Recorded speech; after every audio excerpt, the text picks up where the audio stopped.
What's up, folks? How's it going? Welcome, welcome. Tournament is kicking off in a sec. And we'll just chill here for a minute until then. And I'll go ask around for people to drop some lobby codes so that we can get in and live stream something. And then we'll do our usual thing where we just get replays and we'll go through them until we get to the semis and finals, and then we'll live cast those again.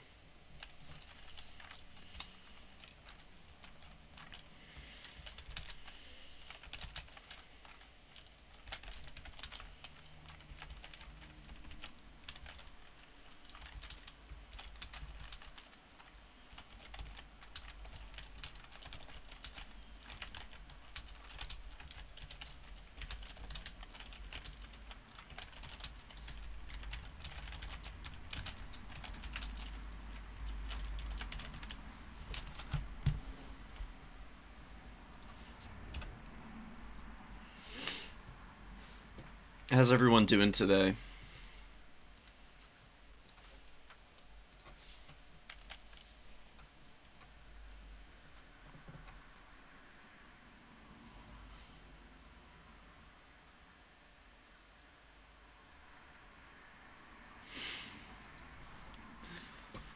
Fair enough.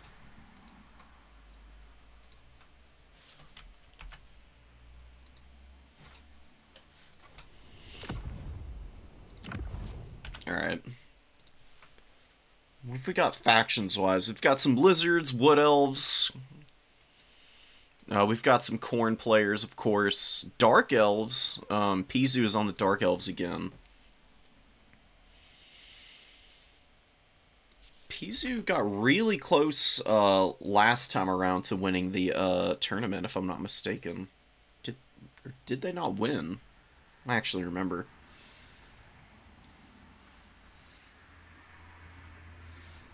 High Elf, Zinch, Skaven. Skaven are really tough to play as a new player.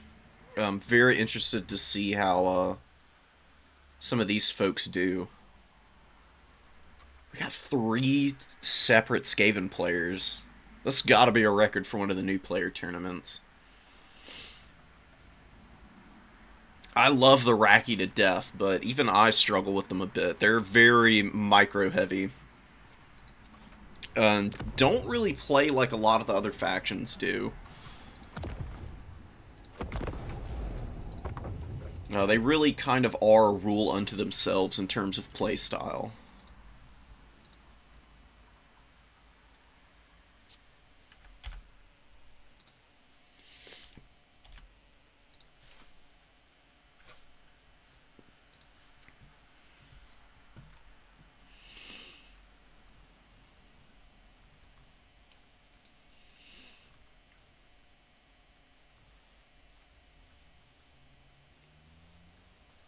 How many folks do we have in here today?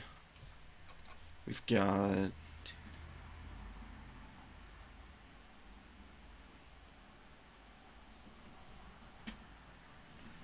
27 signups. Pretty solid.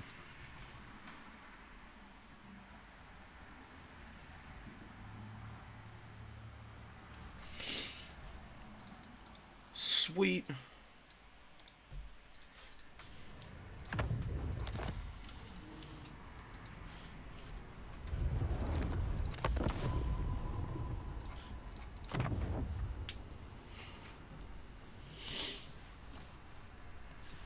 Oh, we got we got Gatto the Cato on Warriors of Chaos. Who are they going to be playing, though, is the question.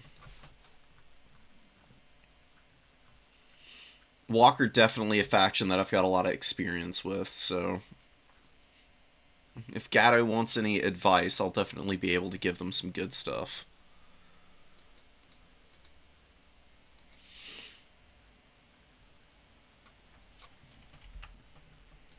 Oh, and they're playing Spoons.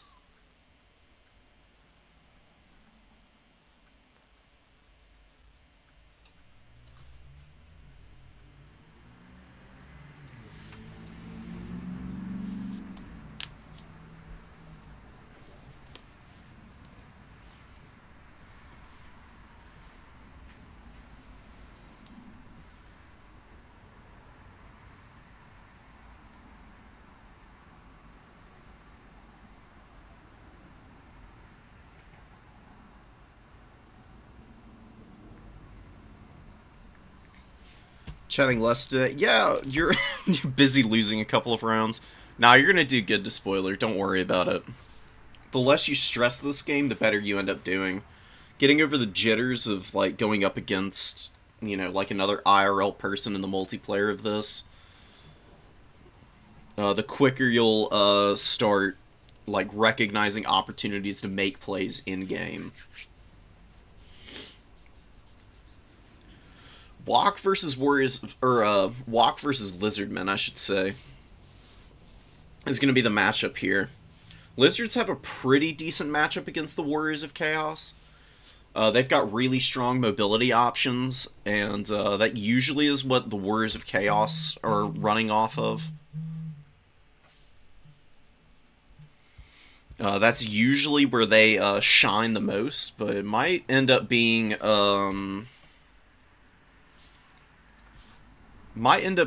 Warriors of Chaos favored matchup just by virtue of their really strong casters and Lord options. Like, it goes back and forth, just depending on what people bring builds-wise. Lizards can outmuscle Warriors of Chaos with their really strong Source Warriors, and also the really big, like, SEs that they can bring. If Warriors of Chaos are properly prepared, though, with the right kind of counter build, it can be stomped, though.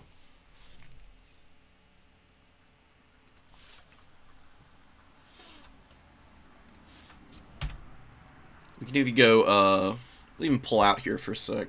We'll go check out the faction stats for the current season.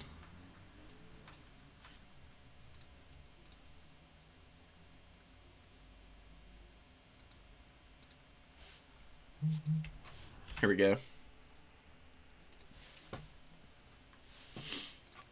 Warriors of Chaos against Lizards is a pretty even matchup right now, yeah.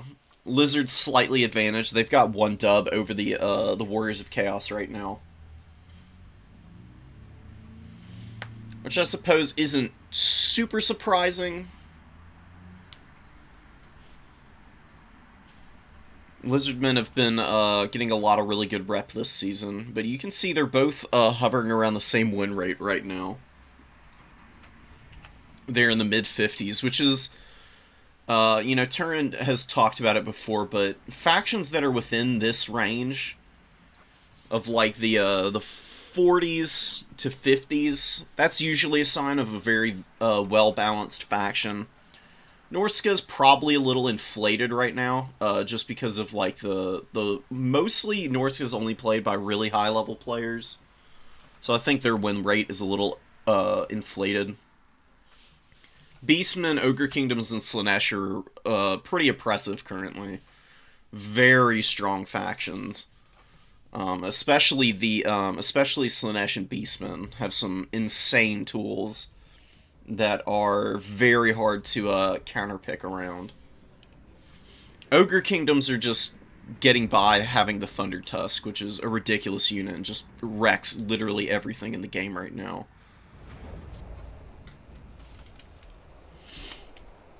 But round one kicks off here. We've got Warriors of Chaos versus Lizardmen on Cassars, which is a really awesome map. There's a lot of good opportunities for split pushing that you can do here, which both sides can benefit from immensely. You know, Skinks have really good cap weight. They're really cheap. They can take objectives away from the Warriors of Chaos mobility outside of Chaos Knights or some of the more heavily armored stuff. We've got a pretty small walk army. We've got a Hell Cannon. We've got Acold Hellbrass on foot with Sigvald. So the two heroes of Chaos here. Probably going to rock up and just hang out on the number 2 objective. Got a couple of Marauder Horsemen, not a ton of them. Which I don't think is a bad idea. Just having a couple to start out can do you some pretty good, solid work. And we've crashed? I guess? I don't know. Hold on.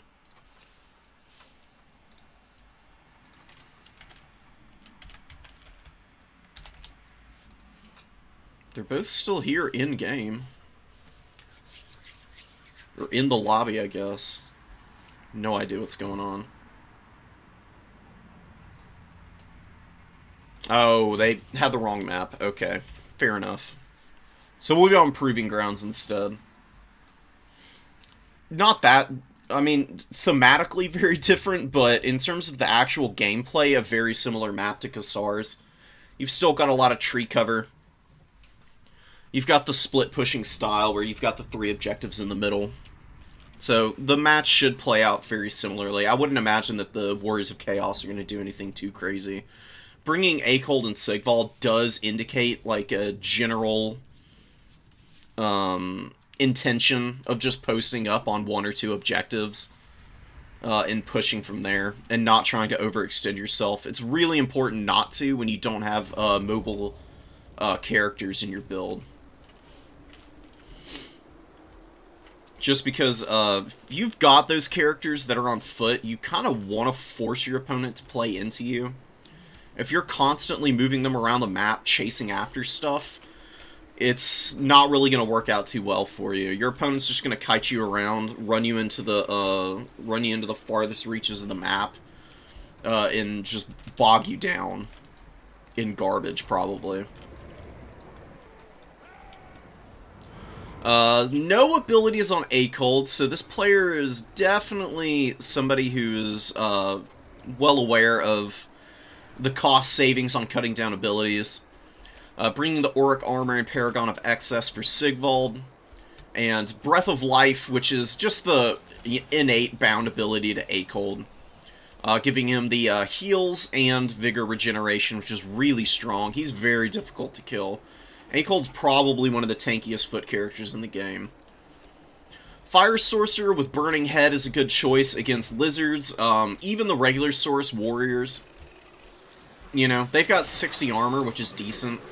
It'll save them from a good chunk of the damage from a Burning Head, but it's still not going to mitigate most of the effect of it, and Skinks get absolutely ruined by it. It's a really powerful spell against them. Mazda is on Zlok here, and is rocking in with a ton of abilities, so pretty expensive kit here. Did not bring the Bound Banishment or Ruination of Cities, which I personally think is a big mistake. Both of the Bound spells are much better than using like Comet of Cassandora, in my opinion. I think the best kit that Mazda Mundi can bring is Net of Amontok and Apotheosis.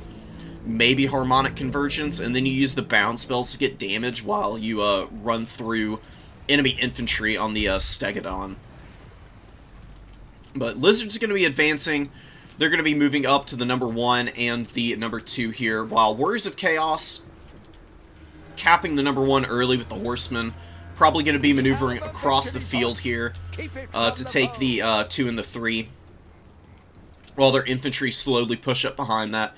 Hell Cannon getting ready to open fire here. Chilling in the back. Should be able to get some very cost-effective shots against the Saurus Corps, as well as the Skink cohort. Skinks are very tightly packed infantry. They can take a ton of damage from the Hell Cannon shots. First shot, though, is trying to get on top of Mazda Mundi, but really well-positioned Lord here. Getting behind the shot blocker, and the Hell Cannon shot hits the wall here. But next shot coming in, going to be going into the Skinks. Taking 18 models out of those very squishy infantry. They're going to keep advancing forward, though, under all this withering fire. They should be able to get most of their javelins off before the unit goes down. Their leadership is definitely not going to hold up over the course of this game with the Hell Cannon shooting at them. You can see it's already tanked pretty badly.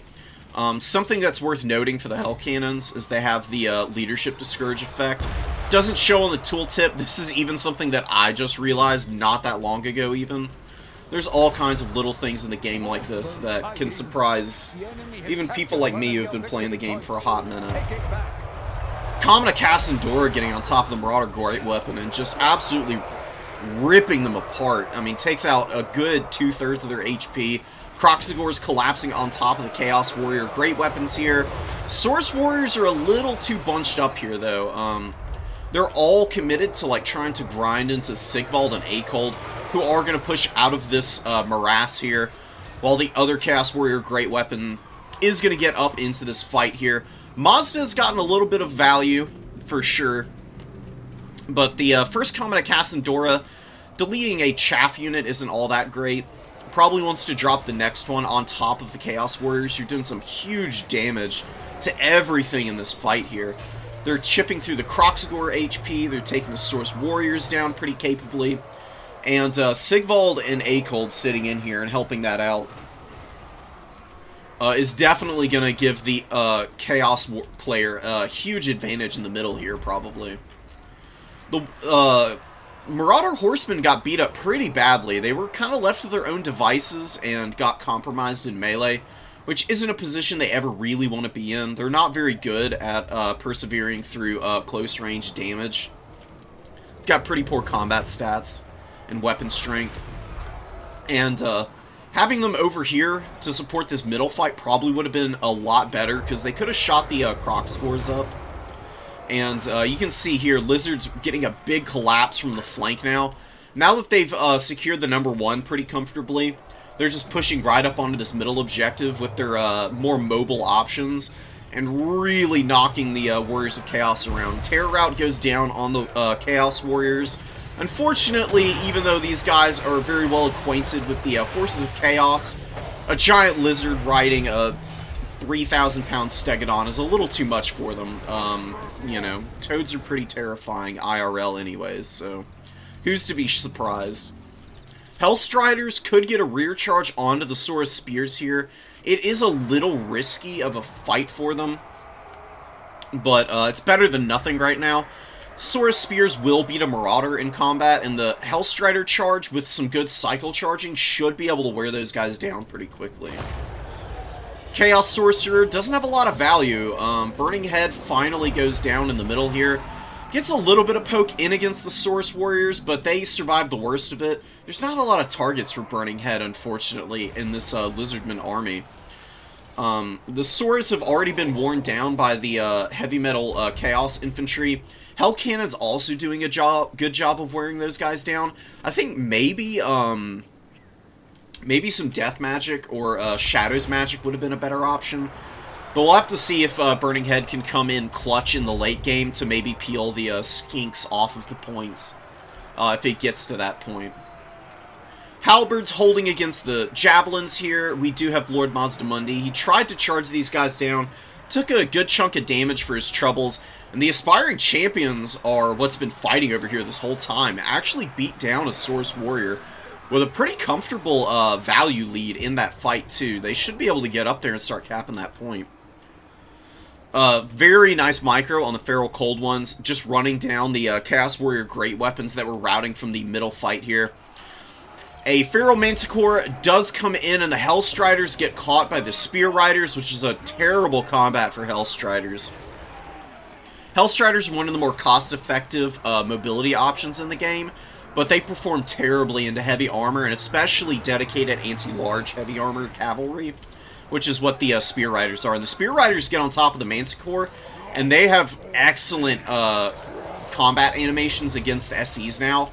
Since they got a model reduction, or a bottle size reduction, they actually pile into combat much better. You can see how quickly they just chunk the HP off of this terror-causing monster, man. Oh my goodness, already routing. It's only been in combat for about 5 seconds, too. Forsaken do get into the fight, but without the support of the Hellstriders and the Manticore, this is a very uneven fight for them. Even against tattered units, they're probably going to end up getting ground out here. Kroxigor sitting on top of Source Spears, you're just going to have a field day against these very poorly, this very poor melee defense is really going to hurt the Forsaken, is what I'm trying to say. They're going to get absolutely wrecked there. Ripper Dactyls are going to help finish them off, too. Colossodon Hunter's landing. Good Burning Heads going down here in the middle. Does roast the Skink cohort. Hitting the other ones. A Rev Crystal comes out, healing up one of the Skinks here. Not the most cost-effective option. I would honestly have rather seen the heal go off on Mazdamundi. He's got a much bigger HP pool. That's 1,000 HP that the Rev Crystal would be healing up on him right now. But alas, we're not going to be seeing that.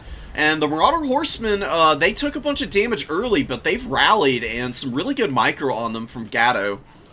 is giving them a really nice opportunity to rack up the value. They're up to about 900 apiece. They only cost 552, and now they're charging down the skink cohorts. This is one of the few units on the Lizardman roster that they can feasibly beat in melee combat with a good charge here, and they are wearing them down, but some Cold One Spear Riders do come to the rescue of their little Salamander counterparts. Mazdamundi drops an Apotheosis on himself, hanging out with the Rev Crystal here. Rev Crystals are a really nice anti-infantry tool, but fighting against Sigvald is not the best idea. He just has really solid combat stats, even though he is fighting an anti-large monstrous unit, or an anti-infantry monstrous unit that's got a ton of armor. His, like, solid melee defense and melee attack means he's actually going to hit this thing more often than he does. Which is going to be really tough for the Lizards. They need to be very careful about grinding into this middle objective. This is very much a trap position for them. Temple Guard coming out onto the field to try and clean up what's left on the #1 objective here. And off on the #3 here, the Warriors of Chaos are flipping it. They have dealt with the Croxigors and the Saurus Spears, but the Colossodon Hunters have landed on top of the Hellscourge Marauders out here. Or the Hellstriders, I should say. Doing some big damage to those guys. As long as they get back up in the air before they take a bunch of damage from the Chaos Warrior Great Weapons, they should be able to get themselves into a position to assist on some of these other objectives, where the Lizards are really struggling to secure any kind of advantage. They do have an even state on the battlefield here, which should be leaving them advantaged. Just based purely on the fact that they've got healing, and Warriors of Chaos really don't have any available. But I think a lot of their damage is tied up in Sigvald, who's healing capped now. He does cost about 1,800, so that could be one of the reasons for the value gap not being fairly represented on the battlefield right now. Akol's here, probably a lot of damage on his shields, and on him personally isn't going to be making much of a difference. Excuse me. And the Temple Guard, fighting here against the Aspiring Champions and the Halberds. We do have Feral Cold Ones getting onto the rear of both of these units. But the solid leadership of the Chaos Warriors really shining through here. Halberds just sticking and tearing apart the Feral Cold Ones, doing a little bit of damage to the Temple Guard, and Aspiring Champions with their amazing combat stats are just persevering through the worst of all of this. Beautiful Burning Head goes down, gets all of the Lizardman units here. Does break the leadership on the Feral Cold Ones, and some Warhounds moving in. Chaos Warhounds getting on top of the Feral Cold Ones should definitely chase those guys off. And actually, the Burning Head bounces off the wall and comes back through the Saurus here. Oh my god. Pure luck on the part of the Warriors of Chaos, getting a double dip on the Burning Head there. The interactions with the terrain blockers can be really hilarious to watch sometimes. Mazdamundi gets isolated by Hellstriders in the open field. Takes a ton of damage, but does drop Shield of the Old Ones on himself. Stabilizes his leadership, and some skink cohorts move in to save him. Definitely a very clutch play from Kramer there.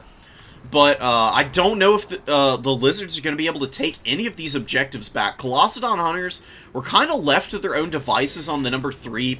Took a ton of damage. They almost have paid for themselves. But if you're bringing Ripperdactyls, you need big performances out of these guys because, you know, a 1450 flying unit with no cap weight, that's an anti-large specialist. You really need it to shine through with some really good value in order for it to have its full effect felt on the battlefield. It hasn't really had a lot of good targets to fight either. Hellstriders aren't a very good option. These Chaos Knights would be the perfect target for them, but in their tattered condition, I don't know if they're going to actually be able to do much of anything to these guys. And the Chaos Knights just flattening the skink cohorts all over Mazdamundi, whose leadership did break at some point. It is stabilized now, but as long as there's a unit near him chasing him, he's not going to be able to rally and get back into this battle. And it might be too little too late for the Lizards anyways. It is triple cap territory. Warriors do have a double cap here. Barely hanging on to this #1 objective as well. Does flip finally to the Lizards. Spear Riders get on top of the Chaos Knights. Should be a big win for the Lizards here. But getting through all of the cap weight on the middle is going to be a tall task, especially with how little time is left. Even if they did have a double cap here, the Lizards, I would be very afraid for the 100 seconds that they need to flip this middle objective. And, you know, there's Marauders, there's double hero here. Sigvald and Akold both have the 3 cap weight. And that can represent a very difficult task of peeling those guys off just because of how tanky they are. And Lizards don't have enough moving up to these points, so that is going to be the end of the game here. Lizardman player does tap out, but really nicely done. A lot of really good plays there, but just diving into the middle a little too vociferously. And not focusing the outside points and forcing Akold and Sigvald to have to play the maneuverability game. It's kind of what lost to the Lizards this match here. If you aren't going to commit to sniping out the characters, your best bet is to just avoid them. Because Sigvald did get 1,400 value. Akold got 1,600. Very good performances from those heroes. Ground down a lot of Saurus Warriors on that middle objective. And you can see the Saurus really didn't do a whole lot. This Saurus Spear did pretty nicely, but the Cudgel variants, none of them paid for themselves. Skink Cohorts did do some pretty good work. Feral Cold Ones and the mobility were nice. Just maybe a little bit too thin on the ground. There's not a lot of mass and bodies in this Lizardman build, which is usually where they do their best work at taking objectives, is being able to rock up with like 10 skinks and just cap all of the objectives away from their opponent in the mid to late game. But it would have been very vulnerable to the Burning Headcaster, who did get 880 value. Not tremendous. 147 kills is pretty nice.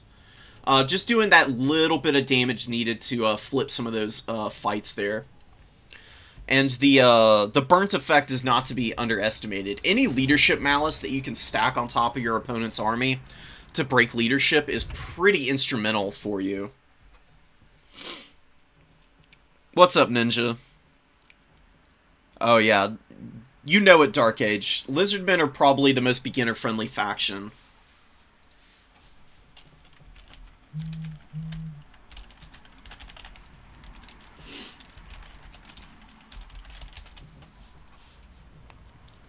Yeah, Lizards, Khorne, Nurgle are my factions to choose for new players.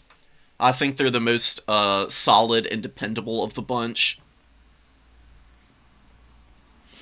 You can definitely rock in with those guys and perform pretty well, even as a newer player.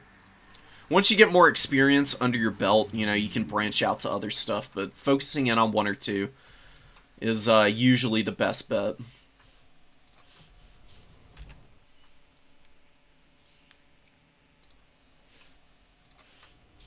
Alright, we don't have any replays that anybody's posted in the chat yet.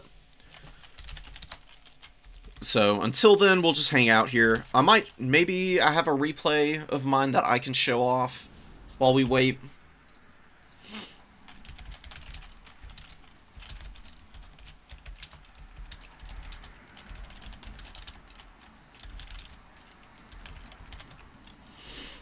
Let me, hold on. Give me one sec. I'm gonna post this, video.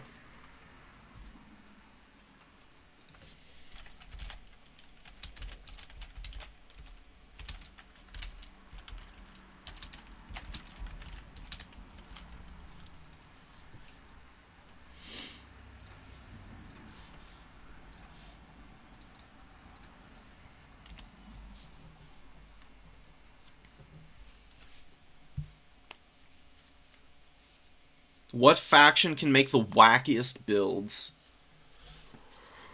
Ooh, that's a good question.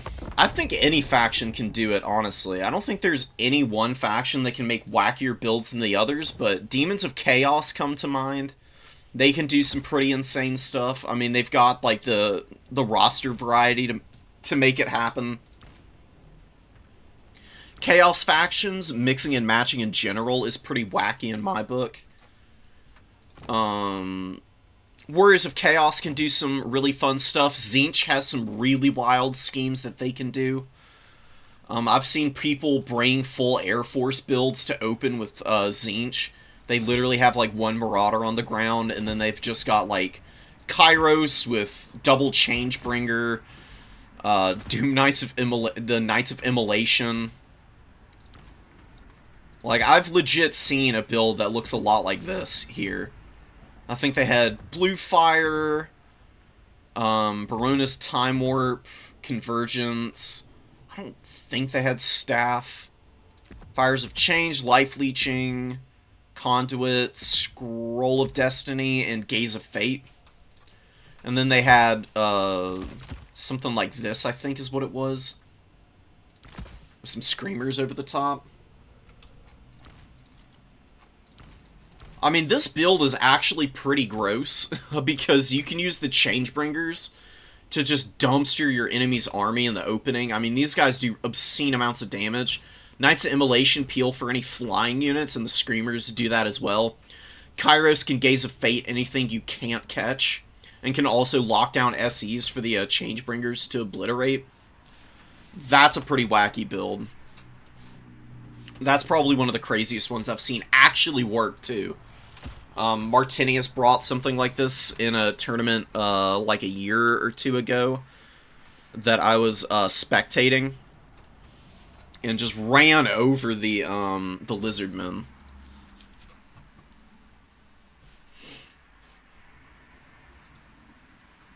Skaven? Yeah, there's 3 Skaven players in this new player tournament, which is pretty risky in my boat. It takes a while to get used to Skaven. We'll see if our new players are able to make them happen. And our first replay that we've gotten in is actually going to be a Skaven matchup against the Tomb Kings. So let me start dropping these over, and we can get into this match.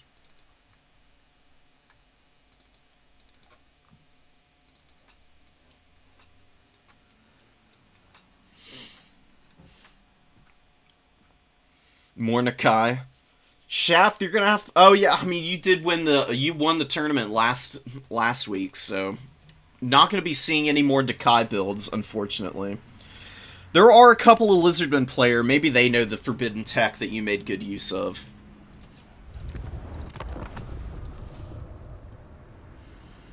Oh my god.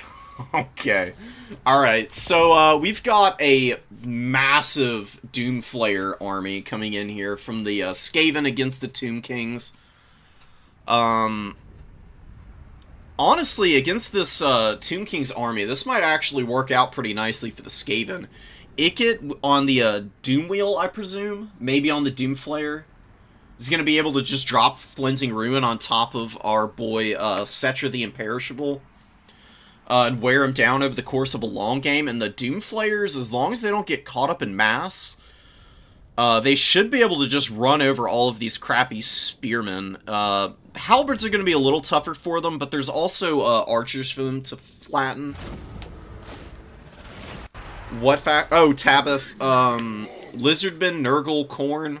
Those are probably the 3 that I would say are the most easy to pick up and play right out of the box.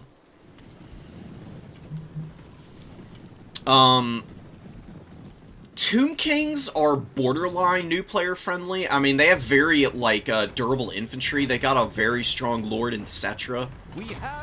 Good missile play. They're probably a good, like, beginner gunline faction. Just because, you know, they require a little bit of attention to detail to make good use out of. But if you know what you're doing, you can definitely get them maximized for their full potential. Tomb Kings are a top-tier faction. Don't like any of them. That's unfortunate. What are your factions? Let me know. I can give you some advice on anything, pretty much.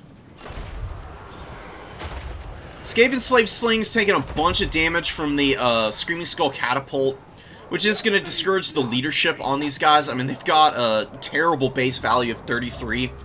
They take 1 or 2 good hits from the Screaming Skull here, and they should be on the verge of breaking. Skaven Doomflayers are just gearing up for a dive here, potentially. Haven't really found any positions that they really want to be going after yet. Really nice Flensing Ruin about to come down on top of Cetra. Is it the Overcasted variant? Yes, Overcasted Flensing Ruin goes down on Cetra. Gonna take about 1,500 HP off of him, thereabouts. Really nice situation for the Skaven in the early game here as they roast down this very expensive lord. But Cetra does run over and terrify a lot of the Skaven slaves and the Clan Rat spears in the front line. Tomb King's trading pretty nicely in the opening. They're at a small disadvantage in terms of value, but they should be able to equalize that pretty quickly as long as they don't let their units get flattened by the Doomflayers. And the Doomflayers are, I would say they're over-focusing on these Skeleton Horsemen a little too much right now. Another one is a little isolated in the back line here. They are on top of the Blessed Legion, which is a pretty good target. These guys do have the Armor Sundering, and they're a pretty expensive piece. I think they're 625 gold. Rat Ogres coming out. Not a very good idea to run them into Spears. Skeleton Spears value trade into Rat Ogres for days. You need to be very careful with this engagement here for the Skaven. But they just YOLO them right into the Spears here. And with the Tomb Guard Halberds available for the defense also, this should be a very short-lived Rat Ogre unit. Now, the Doomflayers do beat down one of the Skeleton Horse Archers, which is really nice for the Skaven mobility game. But the Doomflayers that are on the number 3 objective over here and out in No Man's Land definitely need to rally back and help out in this middle fight, because it's getting a little ugly right now. Screaming Skull Catapult has routed most of the Skaven Slave Slings out of position. And the Skeleton Archers are really teeing off on poor Ikit here. Ikit is a little too immobile right now. He's down to about half HP. Skaven don't really have any healing either. And Cetra has found the Warplock Jezzails. Does not like the look of these guys. These weapon teams are a perfect target for him. Gotta make sure that he doesn't get stuck in on these Skaven Slave Slings, though. Because if the Jezzails get a few good volleys off on him, you can see how much HP they're chipping off of him right now. A good use of Flensing Ruin here could put Cetra in the danger zone, and Tomb Kings are very bad without their lords available.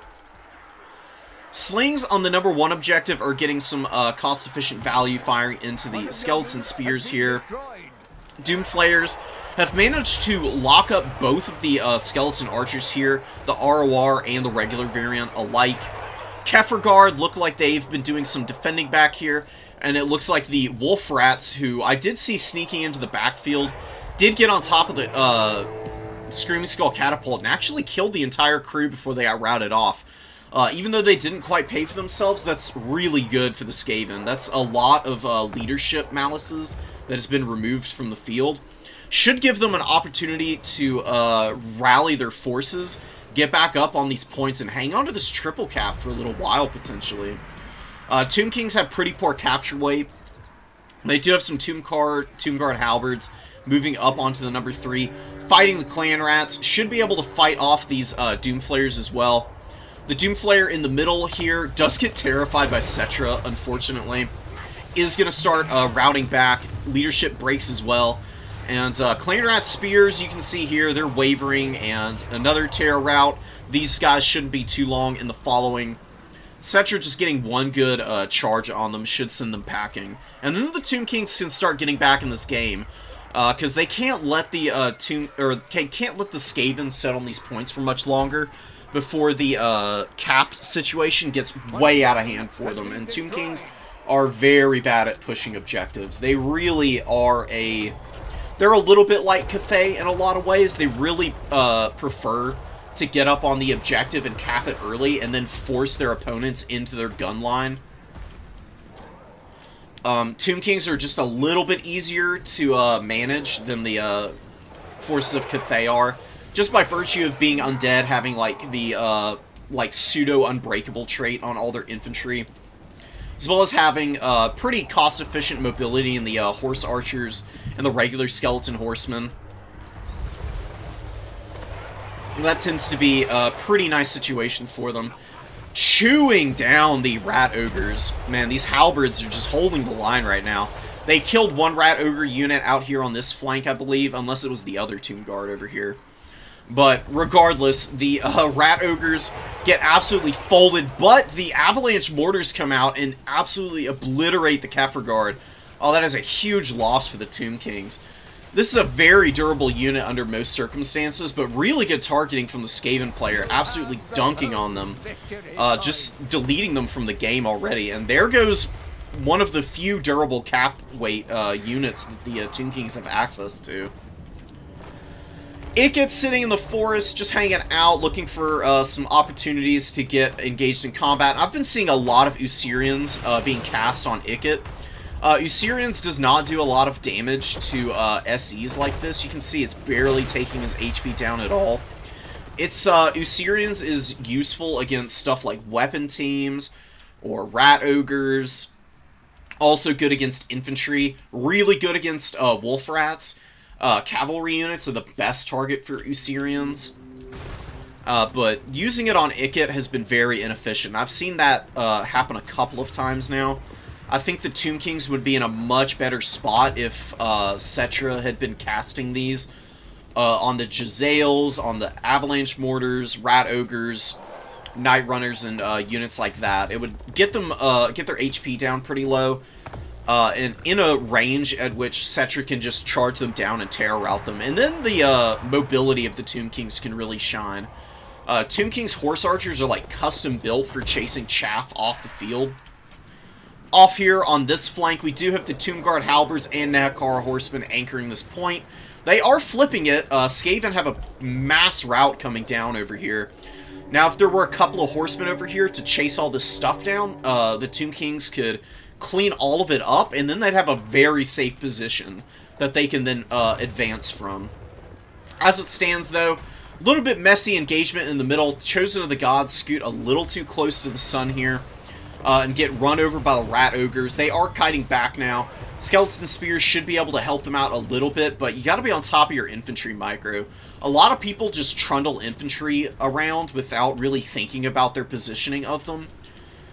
What you could have done with the Chosen of the Gods here is you can like route them and drag the Rat Ogres into the Spear unit by running the Chosen right through the middle of the Spearmen there. You want to keep your infantry in positions where they don't actually have to do a whole lot of moving into enemy units and chasing stuff.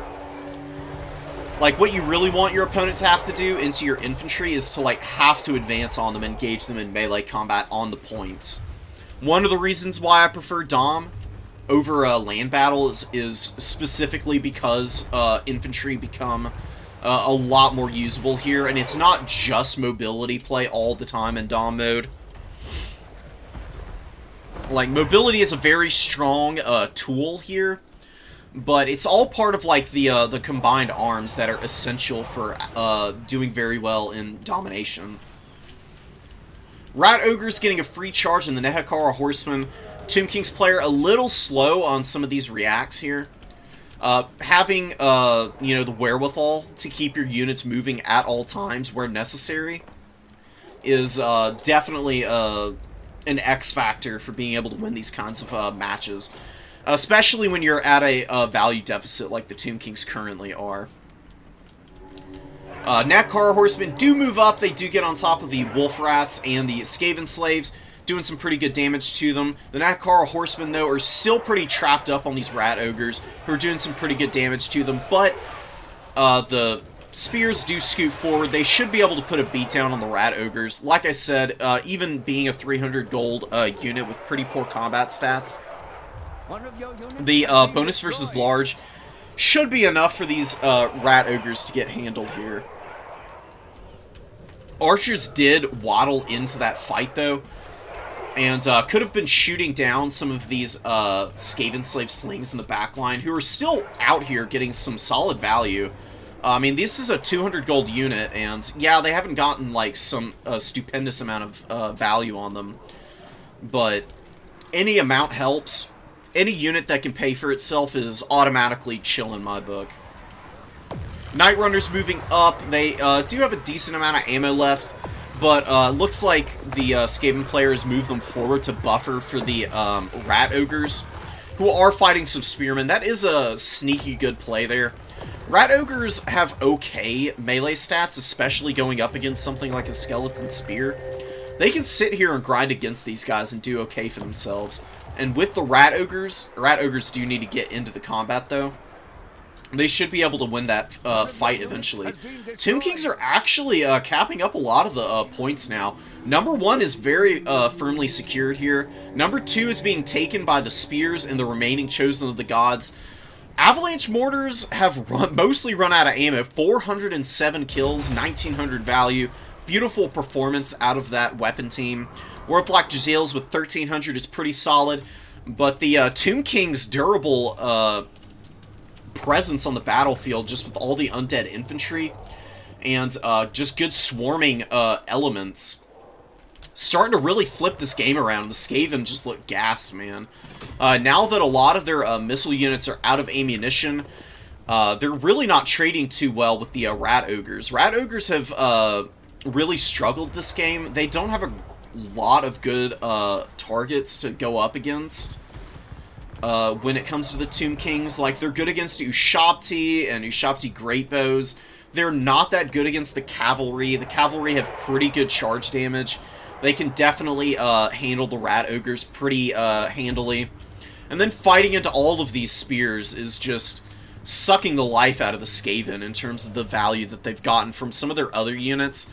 And the Tomb Kings have actually taken a pretty dominant ticket lead here, or a value lead, and are quickly catching up on the tickets. So this might quickly turn into a Tomb Kings win here. This has been very persistent play from our Tomb Kings player. Doomerang just not giving up. I thought it looked really grim for a little bit there. But keeping Cetra alive was a pretty big deal. He hasn't gotten a lot of value, but he got some pretty critical terror routes in the early going just to push the Skaven around a little bit. Force them to like reallocate their forces and try to find new ways back onto the objectives. Giving time for the infantry to push up and recontest points. I don't know what the Skaven are going to do here. I think they might just be cooked right now. I mean, they've got some Wolf Rats out in the field. Clan Rat Spears are getting shot down by the Screaming Skull Catapult, which has been resummoned. They might break before the Skeleton Warriors even engage with them. If one more good volley lands on these guys, I don't imagine they're going to stick around for long. Chosen of the Gods got 1900 value. They're just chilling here. Ikit Claw got really good value. I mean, sitting on Cetra all game with Flensing Ruin was awesome, but not being able to finish him was really punishing. Jaffs goes down on Cetra just to proc the Restless Dead. Get some heals on the army as well as himself. He's got 759 HP here. I don't think it's worth sending him back into combat anywhere. I think he would likely just crumble out the second he gets involved in any engagement. His leadership is really low right now. Screaming Skull Catapult Volley misses entirely on this middle objective, but it is no longer triple cap territory for the Tomb Kings. They just need to hold on to this double cap. They have the ticket lead now. They can just sit here and persevere through all of what the Skaven have to offer now, I think. I would just make sure to get a little bit more cap weight onto this number 3 so that there isn't just like a huge overwhelming horde of Clan Rats that move up onto that point and sneak it away. I always forget that Clan Rats have full cap weight, which is pretty wild because I think they do technically count as expendable. Oh, they don't. Wow, that's really interesting. I mean, you would figure that the Skaven would consider a Clan Rat expendable, considering how many of them they bring into actual matches, but such is the way of Total Warhammer, I guess. Skeleton Horse Archers get a beautiful rear charge here and break a ton of the Clan Rats on this point. Really nice shots from the Screaming Skull Catapult, although they do some big damage to their own Horse Archers, but does lower the leadership in this pocket here. And all of the Clan Rats running is going to leave the Rat Ogres very exposed now. The Tomb Guard Halberds should be able to just move right up onto these guys and just finish off the Ogres. Number 2 is being flipped back by the Undead. Skaven just can't find any way back onto the points. They're just getting buffered off. A little bit a little bit too spread out in the mid-game, maybe. So they did have a triple cap, and then fighting over all 3 objectives as the Skaven really dissipates their combat potential. I think that's one of the big reasons why the Tomb Kings were able to get back into this game. But really well done by our Tomb Kings champion here. Very nicely managed comeback there. Doomflayers got some really good value. One of them was forgotten about a little bit. Didn't get a whole lot done. The other 2 were really nice. Once they were off the field, that's when the Skaven really started to struggle, I guess. Wolf Rats got a little bit of work done. Rat Ogres, none of them really paying for themselves. Just not finding a lot of success in any of the melee grinds. Giselles and, oh man, the Avalanche Mortars, 477 kills, and they didn't win the match. That's a feels bad moment, man. Ikit did nicely. Cetra, again, didn't get big numbers, but surviving there at the end and keeping the crumbling from coming into effect on all of the skeleton spears and the Tomb Guard halberds while they were trying to grind back into that game was in and of itself a good enough performance from the Imperishable One here. Horse Archers did much better the second time around as well. And the Tomb Guard halberd were really nice. Look at the value on all of them. I know a couple came out multiple times, but they're only 850 gold. That's honestly pretty cheap for a really durable halberd unit. Kefirgard didn't get much done, but they got wrecked by the Avalanche Mortars. Not a lot you can do there. Chosen of the Gods also putting in a good performance. No Necropolis Knights coming out, and no Bone Giant coming out. I don't know if you really need a Bone Giant against Skaven. I guess maybe you bring it if you're counting on some kind of weird SE blob that the Skaven are bringing. But this is a very meta Skaven build for the most part. Just going really wide with the infantry, slings. Doomflayers you don't see a ton. Usually you just see a bunch of Poison Wind Globes with some Storm Vermin backing them up. But this is a pretty nice build. I really liked it, and I think the Skaven could have managed there with just a little bit cleaner focus, not trying to overextend against the Tomb Kings who have better mobility. I think would have done them a lot of favors. Dark Elves and Tomb Kings. Okay, Tabith.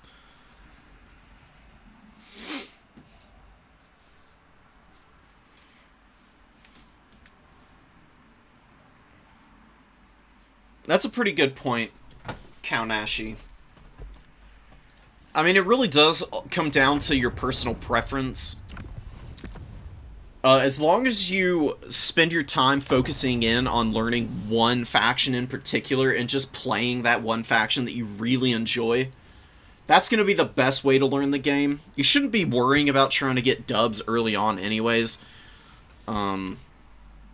Getting a solid foundation is way more important. It's going to do you a lot more favors than trying to play what's super meta all the time.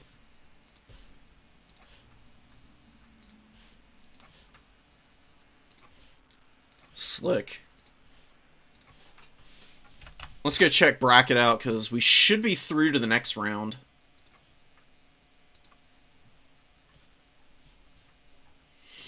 We'll keep going with the replays people are sending us, but I do want to see how people are shaping up in terms of the Swiss points. Alright, so Giles has already won 2 games, which is really awesome. Smelly Monkey with 2 wins. Did get a bye the first round, but did win their second game. Spartacus Dog, Broody, Pansarin, Christopher's Collective, In Media, Toxic Rampage, Farrig, Pizu, and Despoiler. Nice. Well done, Despoiler. And Despoiler hasn't finished up with round 2 either, so maybe getting a dub here, which is awesome. No Cap, Snow, Spoons, Doomerang, and TT all have 1 win, so we'll see how it shapes up once that round finishes out.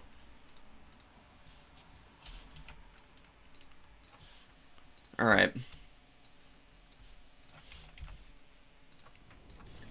Let's see what we got replays-wise. Zinch for Slanesh. I think, yeah, they each sent this replay in, so we'll just delete one of them. Skaven versus Khorne. Let's watch Skaven versus Khorne. This is a pretty tricky matchup for the Blood God. Skaven have a lot of really powerful tools against Khorne, in my opinion. It can be pretty difficult to deal with the Raki. So we'll see what Adam is able to bring against Collective here.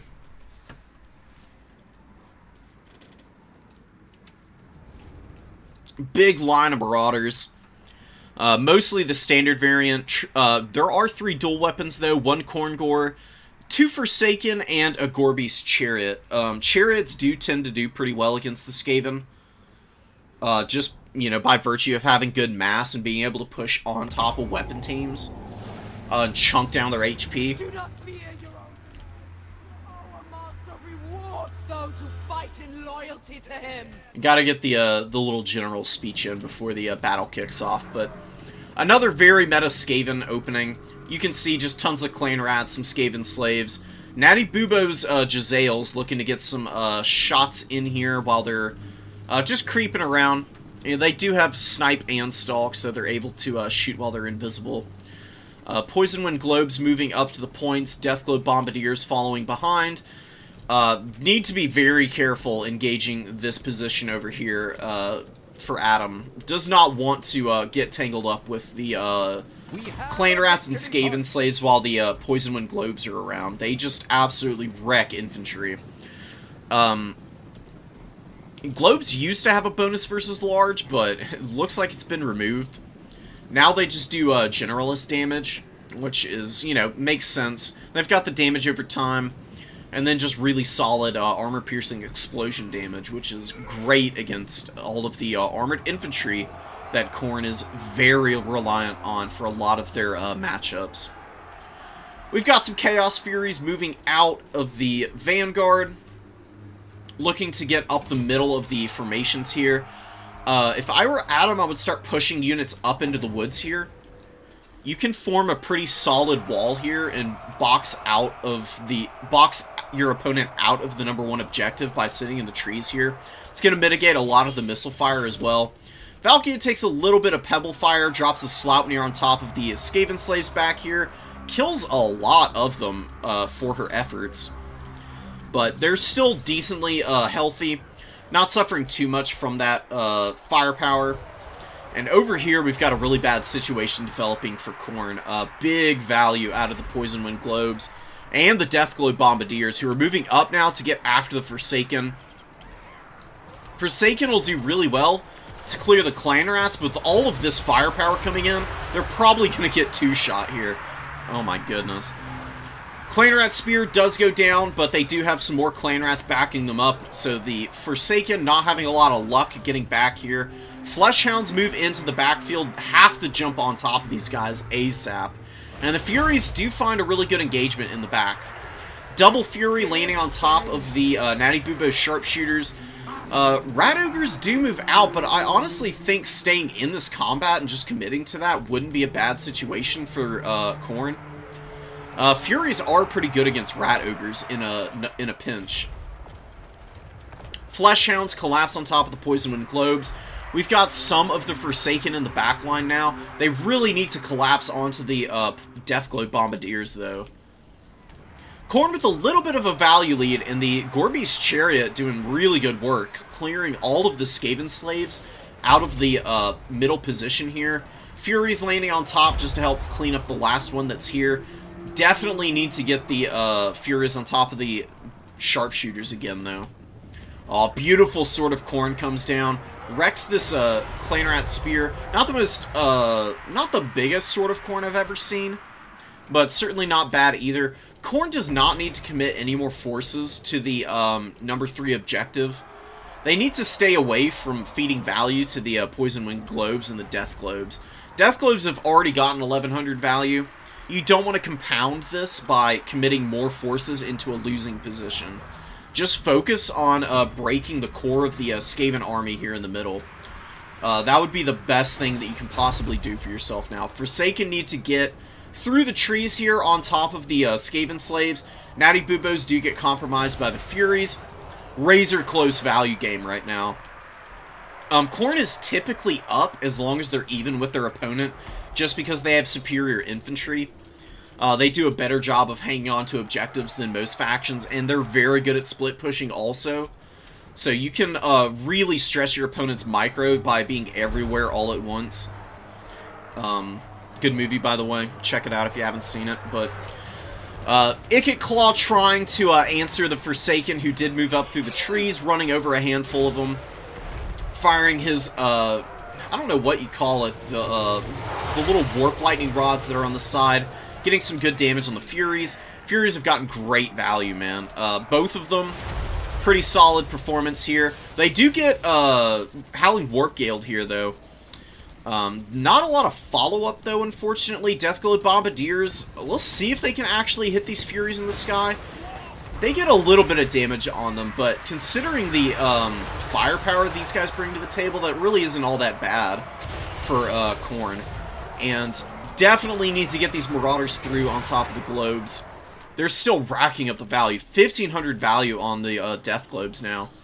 Gorby's Chariot a little trapped up in the Clan Rats here. Definitely do need to pull out. Maybe go find a better fight elsewhere. They just don't want to be stuck grinding away into infantry. They have pretty good armor values, but their melee defense is really poor. You can see they're slowly getting worn down here by these Clan Rats. They've got about 600 value, though. Not too bad for them. Doomflayers taking a pounding from Throwing Axes and Valkia. Really nice play here, just keeping these guys at the edge of the objective to maintain the cap weight so the Doomflayers aren't taking this. And then using Valkia while committing the infantry forward to try and push the Skaven back is honestly a pretty good idea. Khorngor's getting absolutely wrecked by the Deathglow bombs. And the fact that Adam hasn't been able to shut these Bombardiers down is just really biting him in the ass right now. These guys are going to be really tough to kill in the late game, too. Your best bet is Gorby's Chariots for dealing with them. Khorne is looking pretty thin on the ground now. There's a decent amount of tattered infantry who should be able to do some pretty good value trading. Really good jump here. Gets some Fleshhounds with Khorngors, and they crush the very tattered Skaven infantry out here on this flank. Eshin Triads moving up, but the Fleshhounds should be safe from them. And with the buffering from the Khorngors, their magic attack should make pretty short work of these Eshin Triads. They are pretty reliant on the Physres for their defensive stats. Their melee defense is pretty mid. And they do have pretty good bonus versus large, though. We'll see if Skaven are able to make something happen here. Khorngors need to get back and actually help out those Fleshhounds, because they're kind of trapped up here. These Clan Rats haven't broken, and the Eshin Triads are on the rear of the Fleshhounds. The Fleshhounds are trying to push through, not finding a lot of success doing that, taking a tremendous amount of damage. Ikit comes in with the Brass Orb. Might actually salvage this position for the Skaven. Disaster for Khorne, in my opinion. They do hang on to the number 1 here, getting some Khorngors, who did rally onto these very tattered infantry. Going to be able to maintain cap weight here. I would move the healthy Khorngor up to the middle objective. Try and hang on to that for a little while. Khorngors do get broken here. Terrified by Ikit. Fleshhounds go down, crumble out. Very avoidable situation. Adam got pretty unlucky there. Needed to be a little bit more attentive to the finer details of that fight, and would have easily won that objective there. And then that would have forced the Skaven to just commit everything they've got over here. But now the Skaven should have a pretty easy time of just pushing right up onto the middle objective. Not a lot of infantry here for Khorne. Khorngors running off into the Nether Realms. Not going to be able to get a whole lot done here. Just need to rally back. It's such a close game. It could still go either way, but Khorne is in a little bit of trouble here. The Bombardiers have just been tearing everything apart, man. Gorby's Chariots, I've been very pleased with their performance. They are stuck on spears now, though. And being a large chariot target, they're just going to get worn down. They actually get terror routed Very painful. And Valkia trapped up by Rat Ogres, getting hit by a Flensing Ruin now. And losing her is probably going to be game, set, match. You can do a lot to fight back from a value deficit as Khorne, but not without your Lord on the field. Khorne Lords are a big X factor for the faction as a whole. Throwing axes, looking to get a good charge off, should be able to get a little bit of damage in here. Gonna get on top of the Deathglow Bombardiers finally. You can see how quickly they do damage to these guys.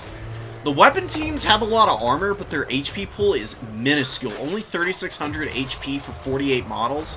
You can kill them pretty quickly if you get the right kind of target on top of them. Which unfortunately really hasn't happened yet, and oh man. Value City here for the Skaven. Knights of the Brazen Throne getting shot at by Natty Bubos. Also getting hit by the Poison Wind Globes. Beautiful Sword of Khorne comes in, though, to break that position. And now they just absolutely mulch the Poison Wind Globes. But they have to get back here and shut down the Jezzails first. The Jezzails are going to continue to value trade efficiently into them as long as they're available on the field. You can see how much damage they're getting done here. The Knights might have been a little bit too much to wait for, honestly. Usually you can do a little bit better if you just go cheaper against the Skaven. I do like these guys for the terror that they bring. I think they'd be better served as an early summon out, though. Typically, if you bring a very expensive unit in reserve, they're the first thing you want to bring out onto the field because that's where the most impact can be made from them. Because the Natty Bubos got shut down pretty early. They would have been really nice for breaking through the front line on this number 3 objective in the early game to get after the Poison Wind Globes and the Bombardiers. With just the Fleshhounds to support them. That would have been a pretty nice position for Khorne to value trade from. Forsaken coming out, they're going to get flattened by the Rat Ogres here. Although the Khorngors should be able to trade pretty nicely here, though. Khorne might be able to flip this middle objective. They are still in this game. The points are decently close. It's not over by any means. It's going to get increasingly difficult, though, and especially now that the now that Valkia is dead and the leadership problems are coming to rear their head. You can see the Knights of the Brazen Throne. They break pretty quickly. They got 1,000 value, though, and they really only had a couple minutes on the battlefield here. With a little bit more support, I think they probably could have carried this game. Just having terror routes against the Skaven is pretty awesome. Another really underrated tool against the Skaven is the Soul Grinders of Khorne. Soul Grinders have a lot of mass. They can just run right through the Skaven front line. They can get on top of globes, and their collision attacks do a ton of damage to these guys. Then they also have terror, so they can terror bomb Skaven positions. And then with your really good mobility and mass, you can just push right on top of all of the Skaven infantry that are running away and just rout them off the field. Skaven look to be in a very dominant position. I'm probably going to just fast forward through the remainder of this one. Marauder Horsemen with the throwing axes getting a little bit of value here. They've been pretty damn good. Very solid unit. Almost always going to get their value. It's very rare to see them perform poorly.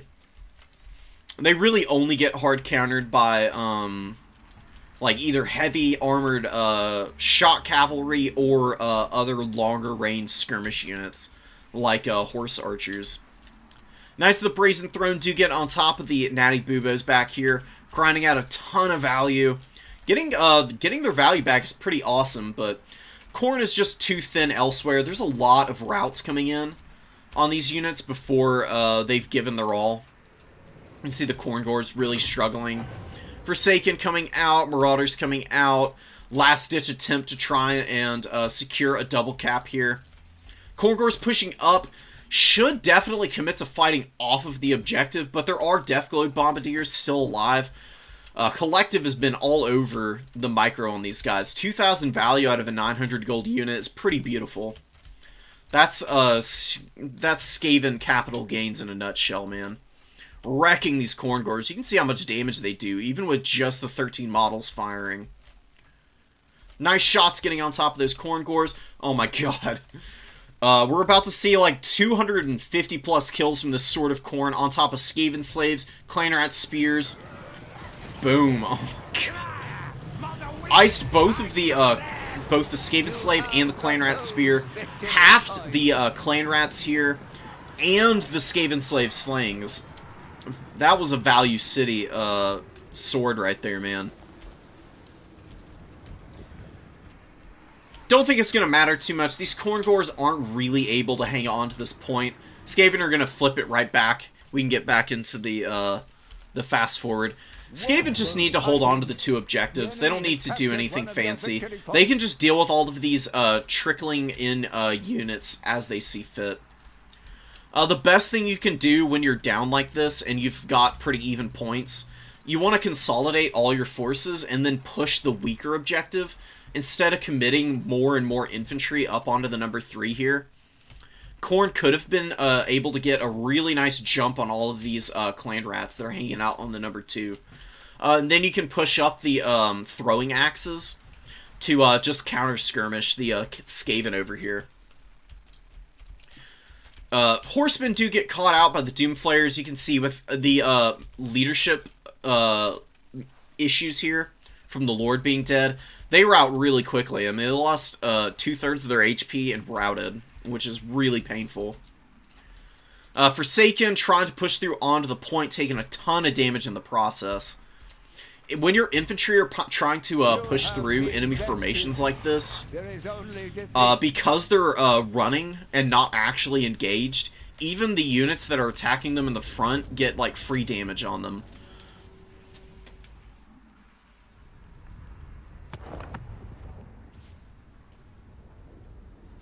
Well played, Collective. That was really nice Skaven play there. Adam, almost had it, man. I think if you had gotten the Knights of the Brazen Throne out as your first summon, and just steamrolled the Skaven front line, and terror-routed all of the Raki off the field, I think you would have had that game in the bag. You can bring the Furies and Fleshhounds out later. Expensive stuff needs to be prioritized as summons, in my opinion. Just because they cost so much and you get that 500 gold to start from the very beginning. It reduces the amount of time that you have to bank up resources to summon these guys out onto the field.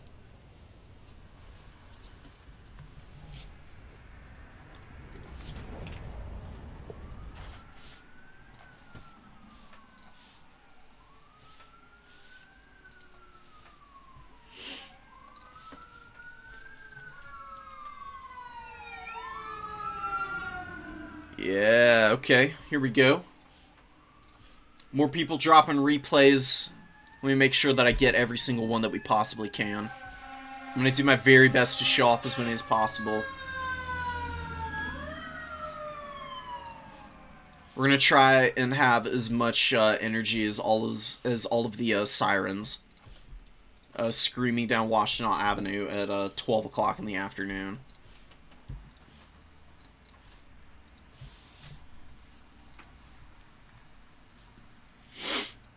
Yeah, I live on the, like, main avenue of the town that I live in, so we get lots of those passing by us.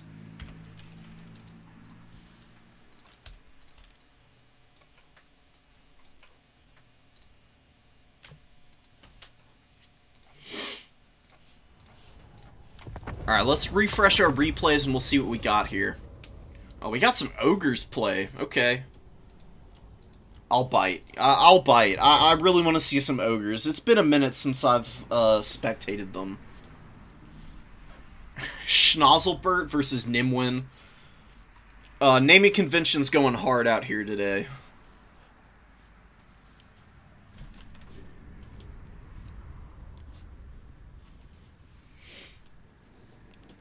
Okay, alright, let's go to spoiler. I'm excited to see it. I love Wood Elves, man. This is a pretty solid Wood Elf build, too.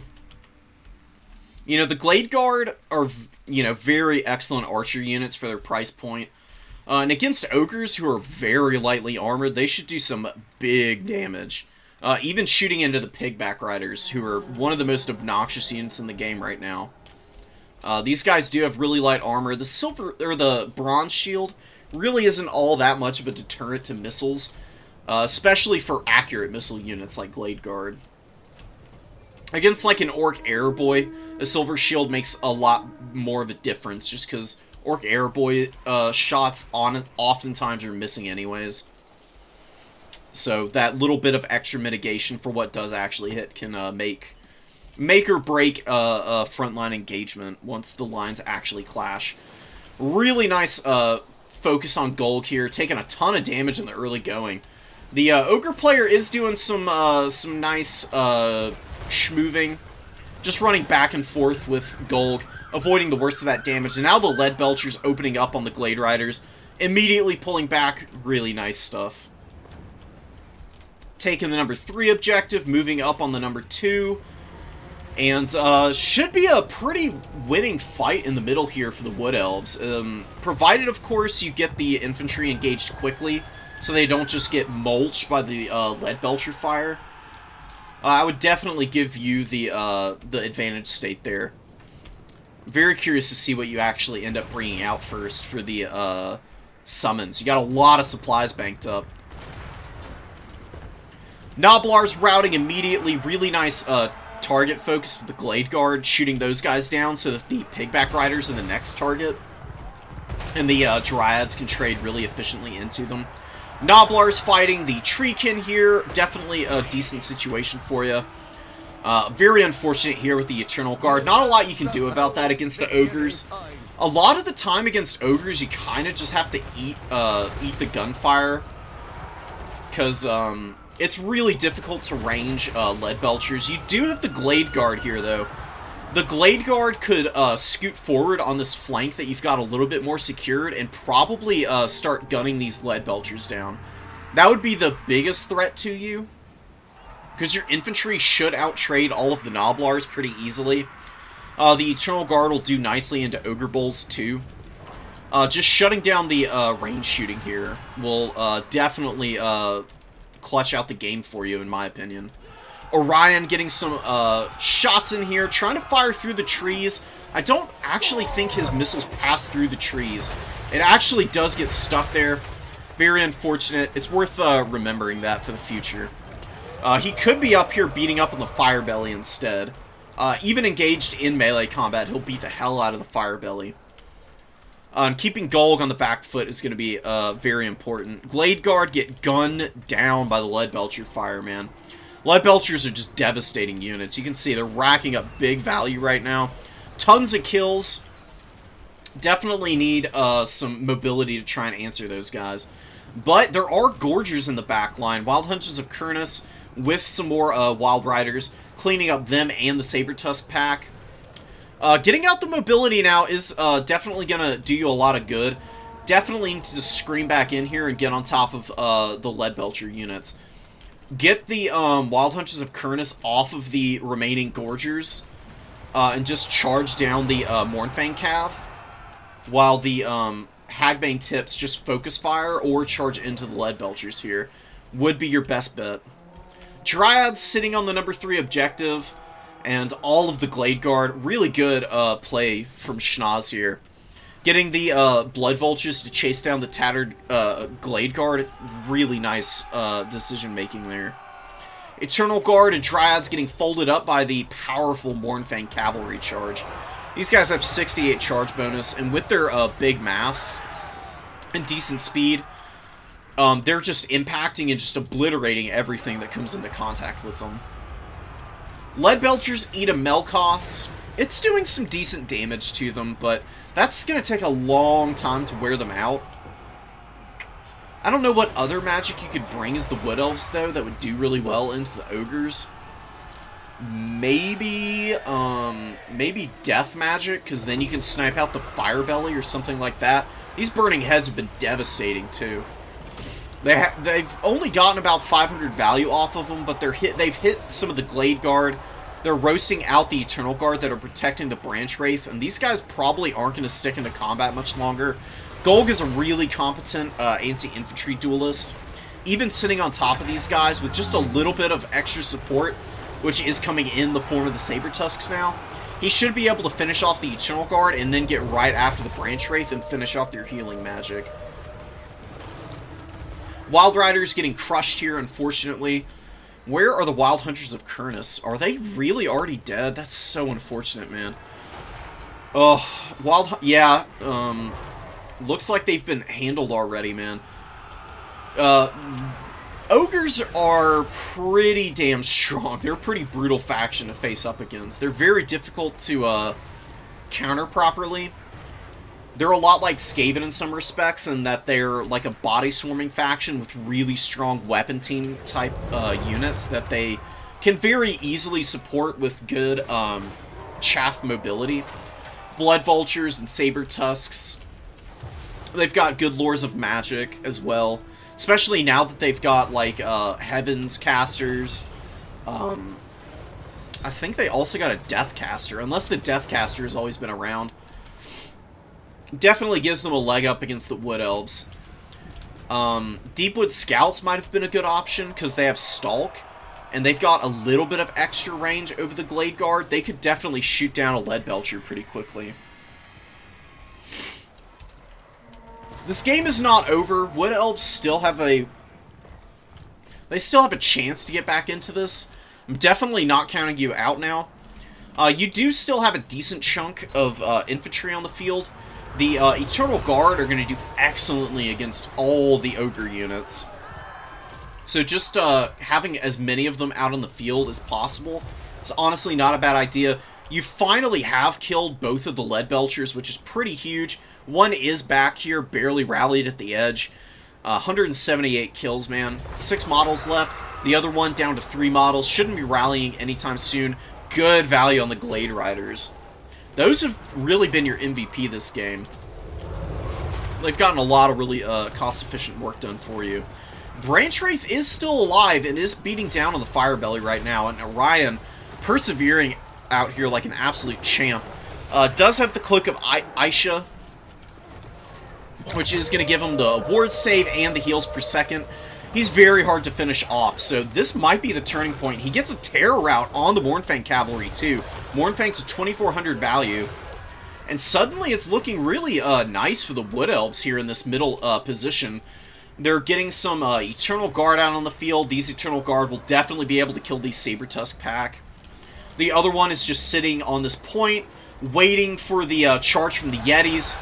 Oh, they are turned the other way, though. Unfortunate. But even with the charge damage that the Yetis got on them, they're decent enough combatants that if you just commit them to this fight, they should be able to out-trade those Yetis. Nice attempt on the ability, the Hawk's Talon. Little unfortunate on the miss. Your opponent did a really good job of stopping the Noblars before they ran into it. And Orion, man, still hanging out here. Probably get a healing cap, too. I mean, he's still got a little bit of a ways to go, and there's really not anything that dangerous to bully him with outside of Gold. Gold is going to need a little bit of assistance, though. I don't know if he's going to be able to finish Orion all by himself. Burning Head comes down. Very, very fortunate getting the Azrai Spears through, and this is where I think this is a matchup where the Azrai Spears can do really nicely.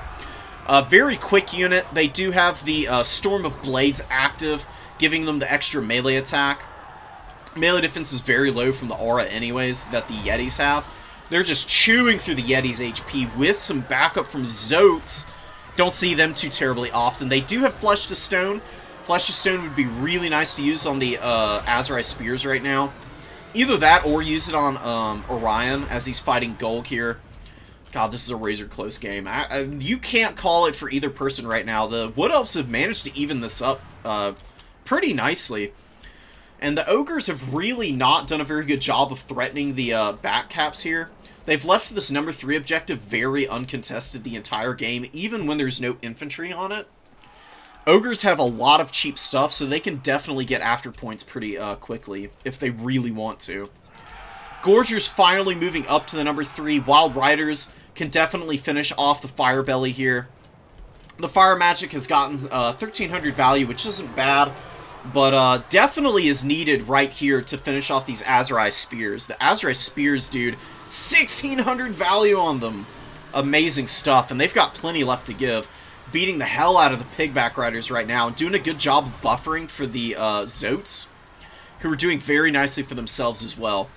Orion also still being alive is huge. He's almost healing capped, but still got 20. He's still got 900 HP he can regain, and he should be able to just hound Golg out into the later stages here. Really nice choice here, trying to lock Golg in place for Orion to follow up here. Really good dismember though, hitting Orion, stopping up his momentum, lowering his speed down to 14. Oh my goodness. Brutal stuff. Getting surrounded by pigback riders also unfortunate for him, but a really good Melkoths is able to do enough damage for the Terror Route to go down, and Orion is free and easy, ladies and gentlemen. Eternal Guard moving up to try and support this fight. Orion going to get attacked by the Gorgers here. As long as these Eternal Guard can get over there, or the Zotes, also a really good option.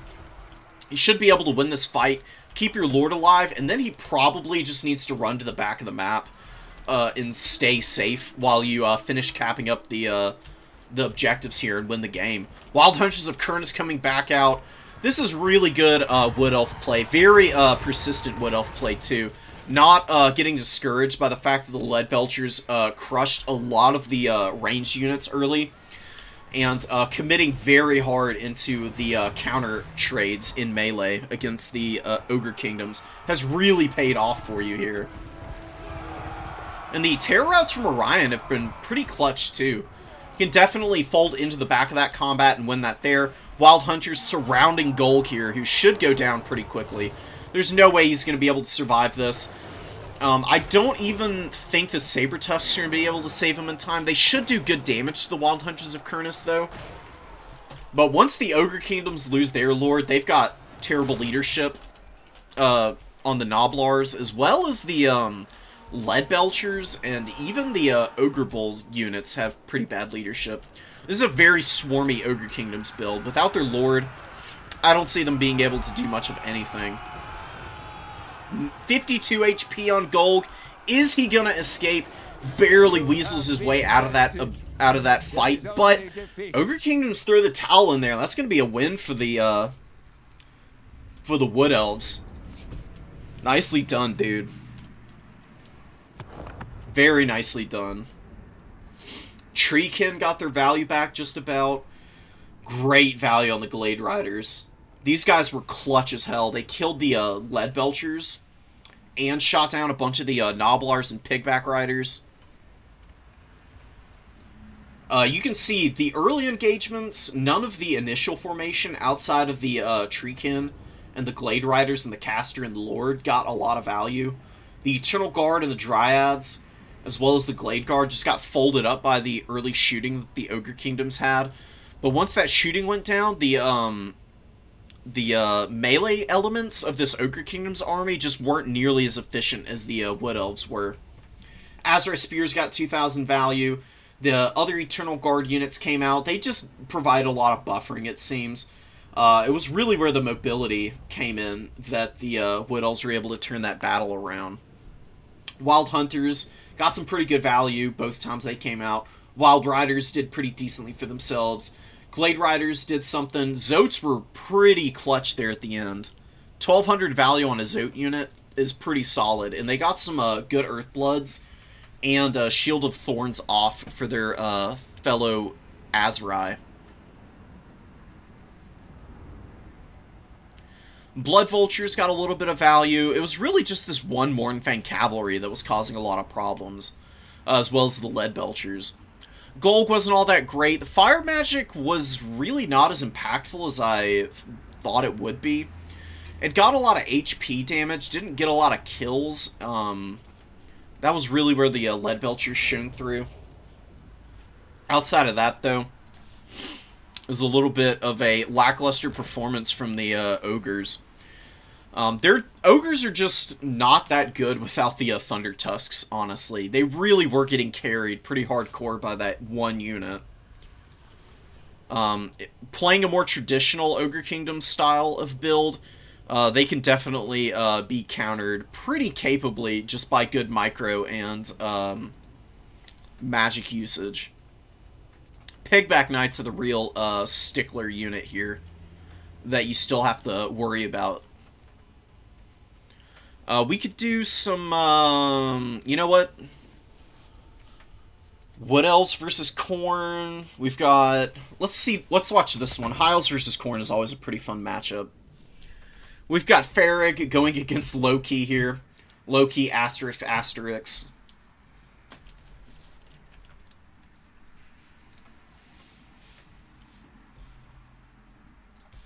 Let me start downloading some of these round 3 replays.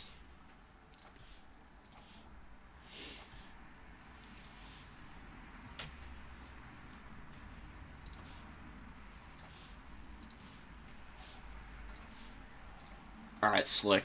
Perfect timing, too. Ideals, but they simply crave the glory of taking life. Well said, Valkia. So, Marauder Horsemen going to be taking the #1 objective. There are some Illyrian Reaver Archers coming out. Illyrian Reaver Archers are an excellent counter to the Corn Horsemen. They're very good at shooting these guys down. Horsemen are going to micro back, though, and avoid the bow fire. They also don't want to tangle with the Frostheart Phoenixes. And there's an Archmage of Life up in the sky, too. Huge commitment to the Air Force. It's going to leave the High Elves pretty thin on the ground. If they take a head-up fight with Khorne here, I don't see them winning this game. Khorne absolutely loves feasting on infantry formations like this. Like, low-quality line holders are pretty good against most factions. Against Khorne, though, Spearmen are not going to do all that well. Marauders have good enough melee attack that they can still get pretty cost-effective damage in on these guys. Dragons are going to have to do a lot of heavy lifting here. Breath attack does whiff pretty badly. It gets a little bit of damage on these Marauders. The Marauders are probably going to tear route in a minute here, but it should still be a winning position for Khorne. Hounds of the Blood Hunt. I would send them to go fight the Illyrian Reaver Archers out here. Really wouldn't be a bad spot for them. Beautiful Sloughnir onto the Talons of Torquelada. Valkia needs to be the one who follows that up. She can definitely get on top of those guys and start breaking their leadership down pretty quickly now. They've lost about half their HP already. Fleshhounds can follow. Chaos Warriors of Khorne holding the #3 is a really good idea. These guys are the perfect objective holder. Silver shields, tons of armor, very hard to handle. Especially for the High Elves. They don't have any units that do solidly into the Chaos Warriors outside of the what are they called? The Swordmasters of Hoeth. Swordmasters of Hoeth are one of the few units that do well into them. White Lions of Trace can also do okay, but they struggle to like finish Chaos Warriors at times. Illyrian Reaver Archers get caught by the Fleshhounds. The Horse Archers back here getting chased after by the Marauder throwing axes. We do see some War Lions coming out, but that's not too bad. The Fleshhounds body War Lions, and Farrig all over that fight. Immediately recognizes the opportunity, getting after them. The other Fleshhound unit looking to get on top of the other Illyrian Reaver Archer that is out here. Frostheart Phoenixes doing their best to try and clean up these fights and help the front line. And the Spears are actually, they're actually doing alright. They've been getting a lot of Earthbloods, which has been saving their bacon. But we do have the Bloodwake Berserkers moving into combat now. They'll be able to wear down these Frostheart Phoenixes pretty badly. Frostheart Phoenixes also don't have great mass. They can get stuck on the ground pretty quickly here, because Bloodwake Berserkers have 450 mass for each entity. Just a couple of them are going to roadblock the Phoenixes from escaping, and you can see here, they've got full surrounds on both of them pretty much. Khorne Gores are mixed in here also, should be able to do some pretty good work. And the backline fight is going horrendously for the Wood Elves right now. They're just getting absolutely run over. All of their Reaver Archers are dead. The War Lions got bodied pretty badly by the Hounds of the Blood Hunt, who are just on the chase right now. And chasing Illyrian Reaver Archers like this really isn't a bad idea, even though they're able to get shots off on your Fleshhounds as they chase.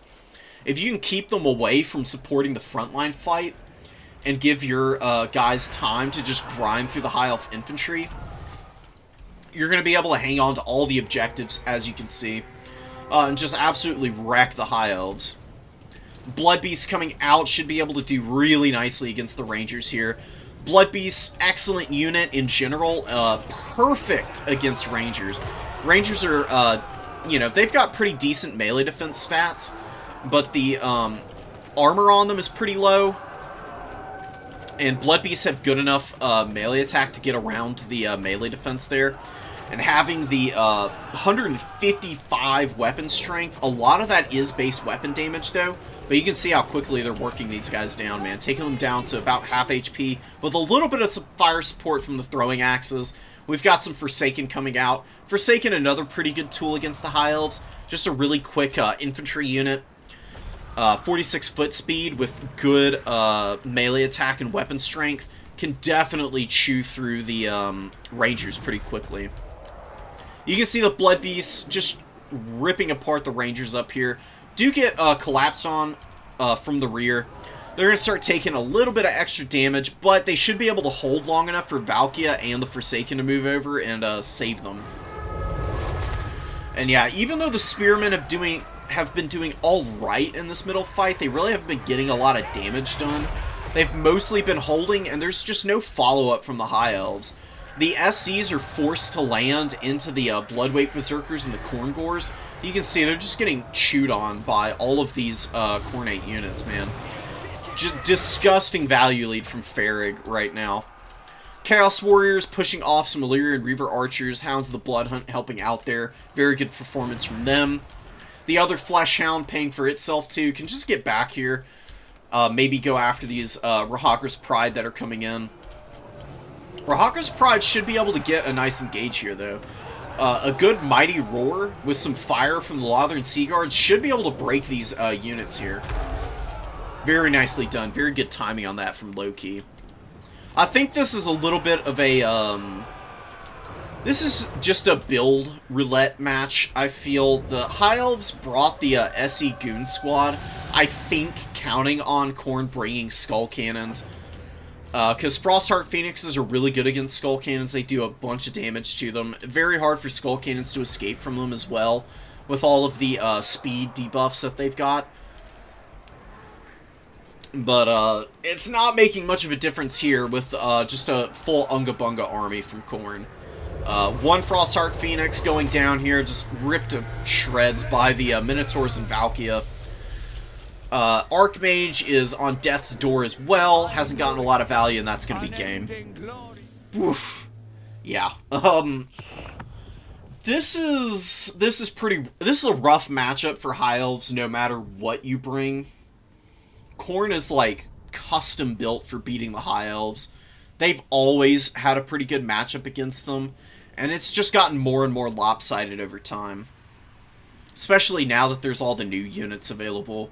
Khorngors are like perfect against all of the mobility options that the High Elves have. They do decently even into White Lions just because they have the AP. Valkia is really durable and hard to catch. You've got the Bloodweight Berserkers who are ridiculously tanky. And, you know, the missile play for the High Elves is nice, but the problem with their missiles is they're really low armor. So a Sloupnir with some follow-up from some Furies is usually more than enough to kill them. Even Sisters of Avalorn struggle against it, and they're your best bet at chewing through the Bloodweight Berserker's HP. Dark Elves are the one elf... Dark Elves and Wood Elves are the elf factions that you want to fight Khorne with, but this being an SFT, Loki just got very unlucky. IMO. Not a very good matchup at all. Yeah, we can check out some Dark Elf Skaven. Let me make sure that Bracket's not getting into the later stages. Don't want to miss the finals and semis. We are in round 4 now. We've had a lot of really good games. That last game was the first one where we've seen somebody just get completely flattened on value. But it does happen. It happens to me, still, to this day. Sometimes you just don't bring a very optimal build against your opponent. There's so many factions that knowing what's optimal against your opponent can be a pretty tall task. It takes a lot of time to get familiar with them all. Natty Buboes are going to be advancing here. We do have some Poison Wind Mortars, no Avalanche Mortars. Avalanche Mortars against the Dark Elves are a pretty good bet, though. Dark Shards are here in the middle of an infantry-heavy formation. We do have the Supreme Sorceress with Fire Magic. We've got Fireball and Burning Head. Burning Head is really good against the Skaven. The issue that arises with Burning Head is the fact that Skaven are able to throw so many bodies out onto the field that oftentimes it can be a little bit lackluster in what it actually accomplishes. Because, like, say you roast down all of the Skaven Slave Slings, like, you kill all 3 units of them, that's only 600 gold value. And that would take a pretty perfect cast in order to accomplish that. It can be a little inefficient just by the sheer number of bodies that Skaven are throwing out. Jezzail's opening up on the Bleak Swords, doing some damage to those guys. Dark Elf Infantry should be able to beat down on the Raki pretty nicely. As to whether or not they're going to be able to survive the weapon teams here and get into the position to dominate the objectives is a completely different question, though. Dark Shards opening up, getting a little bit of value here in the opening moments. Definitely going to be able to punish the Clan Rats pretty badly. And a beautiful Burning Head. Hopefully it doesn't wreck his own infantry, which it immediately starts doing. Oh, that's just brutal, man. Takes a terrible angle. Wrecks one of the Bleak Swords. Gets into the Black Ark Corsairs here. And might kill this other Bleak Sword unit here. That's another issue with the Burning Heads. There can be a lot of friendly fire there. And Skaven can afford to lose a Clan Rat. A little bit of a different situation for you as the Dark Elves to be losing your frontline infantry. Collective taking a pretty good value lead in the opening minutes here. Repeater crossbows are not very good against Skaven, in my opinion. They have a pretty hard time finding opportunities to get stuff done. But Pizu kind of making me eat my words here by getting the Dark Riders right on top of the Natty Buboes here. Charging them down in melee combat, not a bad idea. These guys don't have great combat stats. They should be able to get some good damage done, though. As long as they start killing models, you know, the Dark Elves should be pretty advantaged here. More Warp Black Jezzails coming out. These Dark Riders are going to run out of room real quick here. Witch Elves advancing. Witch Elves are an excellent unit against the Skaven. They just obliterate Clan Rat units. But taking big shots from the Poison Wind Mortars here. Very bad situation for the Dark Elves. They're losing HP on a lot of very elite infantry here. Not to say the Dread Spears, but just the Witch Elves themselves, as well as these Black Ark Corsairs are getting pounded right now. And the Supreme Sorceress of Fire really should be focusing on shutting down the weapon teams as much as possible. The frontline fight is the least important thing to worry about against the Skaven. The Clan Rats and all of the slings and everything are just a distraction. You do have to kill them at some point, but they're mostly there to buffer and occupy your attention while the Rat Ogres and the weapon teams, Jezzails, all those type of units actually get the damage done. And I think going after these Poison Wind Globes with the Sorceress would be a pretty good idea. There's not a lot defending them. There are Jezzails to counterfire, but if you keep the Sorceress on the move, you should be able to counteract a lot of that fire. Cold One Knights pushing through into the backline. Really good buffering from Collective with the Clan Rats here. This is really good Skaven play, man. The issues that a lot of newer players have is they don't onion up. Collective obviously is very conscientious about that, though. Throwing the Clan Rats forward just to sacrifice their lives for the more important Skaven. Skaven are anarcho-capitalists, after all. They don't mind throwing a few peons into the meat grinder. We've got Cold One Knights looking to get some damage done. They've done okay for themselves here, but they're getting caught up on a lot of spears, pushing into the back line. Pretty tattered. Might be able to get on top of the Poison Wind Mortars here. That would be the first thing that I would focus, just because they're literally right next to you. kill the nearest possible weapon team is the prevailing sentiment for me against these guys. Eshin Triads moving out on the flank, trying to cap the number 3, but Bleak Swords and Dreadspear should be able to stop that. Some Rat Ogres, pretty beat up, rallying here, looking to find a new fight to get involved in. Should be able to get some good shock damage on these tattered Dark Elf infantry. Dark Elves not looking out of this. They're down pretty badly on the value, unfortunately. They've lost most of their mobility also. And having just really tattered infantry as your best shot against the Skaven, usually not going to work out in the long term. Skaven are very good at clearing infantry with their Rat Ogres as well as the weapon teams. Poison Wind Mortars firing into this combat here. Supreme Sorceress struggling immensely as well. 263 kills, 1400 value, which is pretty decent, but she's pretty tattered now. Only 3000 HP left. Ikit's probably just going to keep popping Flensing Ruin on her and just wear her out. And friendly firing her own stuff with the breath attack is definitely not going to help anything. Wow, Ikit just, the Master Engineer himself, trolling the Dark Elves to his last dying breath here. Cold One Riders and Bleak Swords looking to rout here and do lose their leadership and their stomach for this fight. Witch Elves trying to make up the difference, but did take a pretty nasty breath attack as well as some Poison Wind Mortar fire. These guys have gotten 1400 value, dude. Oh my goodness. Long ago in ye olden days of Warhammer 2, the Poison Wind Mortars were like the #1 weapon team that you saw from the Skaven. Been a long time since I've seen them. And they're actually performing pretty nicely. Maybe people will start mixing these guys back in.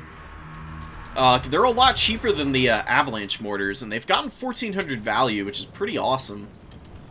That damage over time effect really stacks up if you're shooting into blobs of stuff. Dark Elves in full retreat, basically. They really don't have much left on the battlefield. You can see it says they've got 15 units, but when you really look at it, they've got like 3 units that have like any combat potential left. They've got Witch Elves routing here. Ikit with the terror routes, man, have been so clutch for Collective. Wasn't very important in the first game that Collective played. Or, sorry, I'm thinking of the Tomb Kings Skaven game we watched. That was not Collective. Collective is the guy who beat Adam. And against Khorne, Ikit was terror routing everything that Khorne had on the field as well. Sisters of Singing Doom moving up. They do have terror. There's a lot of terror on the field now for the Dark Elves. Manticore probably would have been better a little bit earlier. I think saving the money on the Dark Riders is a pretty good idea. Dark Riders are fine, but the repeater crossbows get outranged by the Skaven pretty badly. Like Jezzails, even the Poison Wind Globadiers don't mind taking a volley if they can get theirs off in return. They're pretty reasonably ranged as well. I think the Poison Wind Globes have 80 range to the 115 of the Dark Riders. Dark Riders with perfect micro can out-skirmish that, but that's a pretty tall order for anybody. Coldwind Knights and the Manticore with the Sisters of Singing Doom do re-secure the #3 objective. Dark Elves might be able to get back into this game if they play their cards right. It's going to be really difficult, though. I mean, they just don't have... They don't have a lot to threaten the Poison Wind Globes, and there's still a pretty healthy Jezzail back here that can definitely rack up some pretty good value. Just a wave of Skaven slaves coming out, and a couple of Clan Rats. Oh, and one Ixis Triad. Or the Eshin Triad, sorry, not the Ixis. Ixis are the ROR.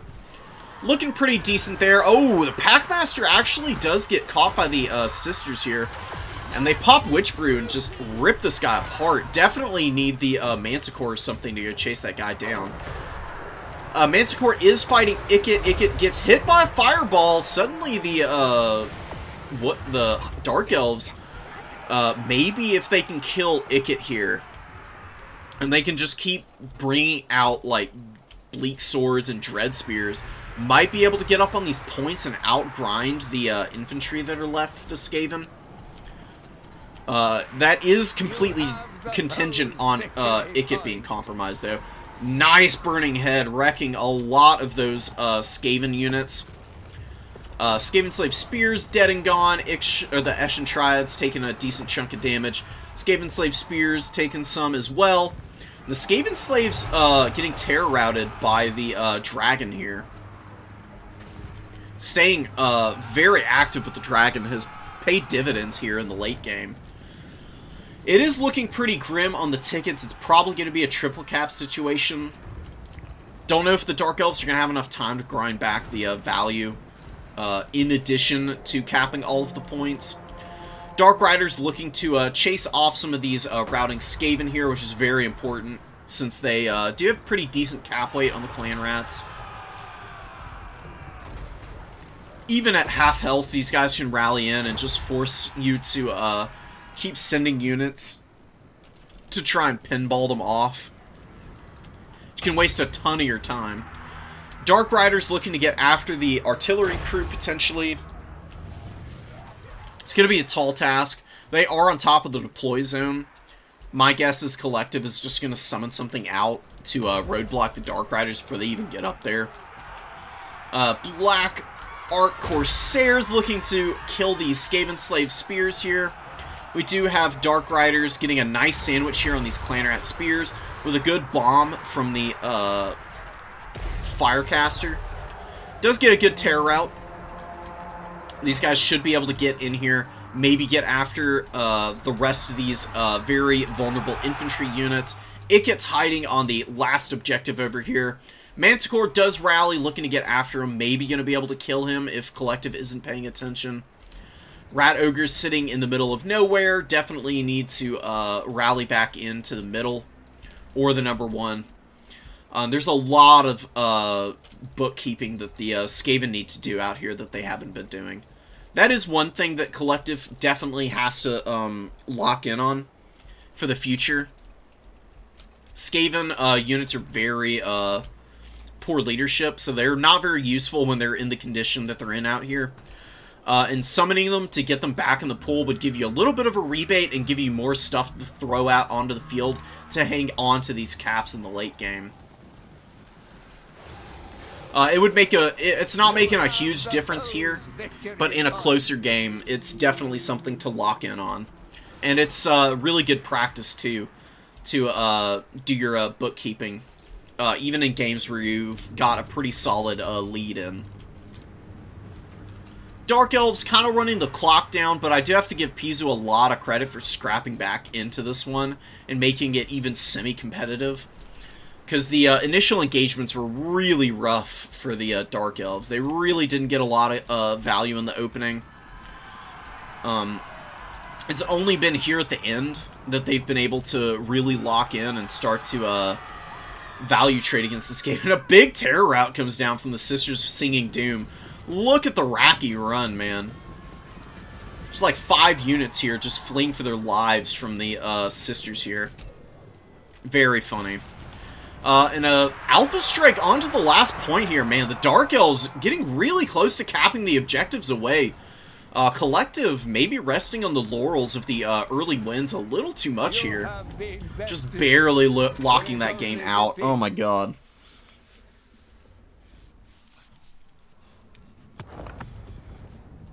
Wow, dude. Very nicely played from both players. Pizu did a really good job scrapping at the end. Collective, very dominant in the early game. Great value out of the Poison Wind Mortars. 2,000 on them. Natty Bubos got bullied around a little bit, but they still got some pretty good value. Other Giselle did nicely. Rat Ogres did really well here. Plague Claw Catapult got a little bit done. Packmaster didn't do much. Kind of got beat up by the Witch Elves. Ikit, good as always. When is he not? 3,200 is a pretty solid, dependable number for him. That's pretty common for him to end up at. Witch Elves, Sisters of Singing Doom did excellent. The other ones kind of got run over a little bit. You can see this unit got 1 kill, 418 value. I think they were the ones fighting that Packmaster. Probably also fighting some Rat Ogres who I would guess finished them off.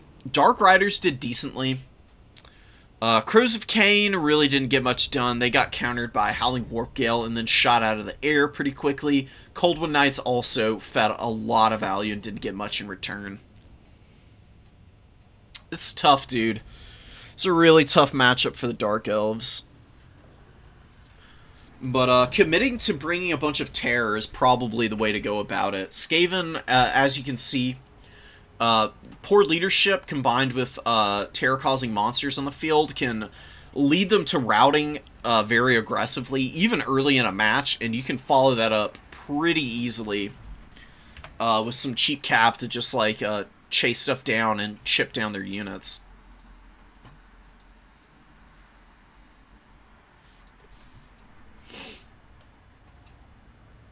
Let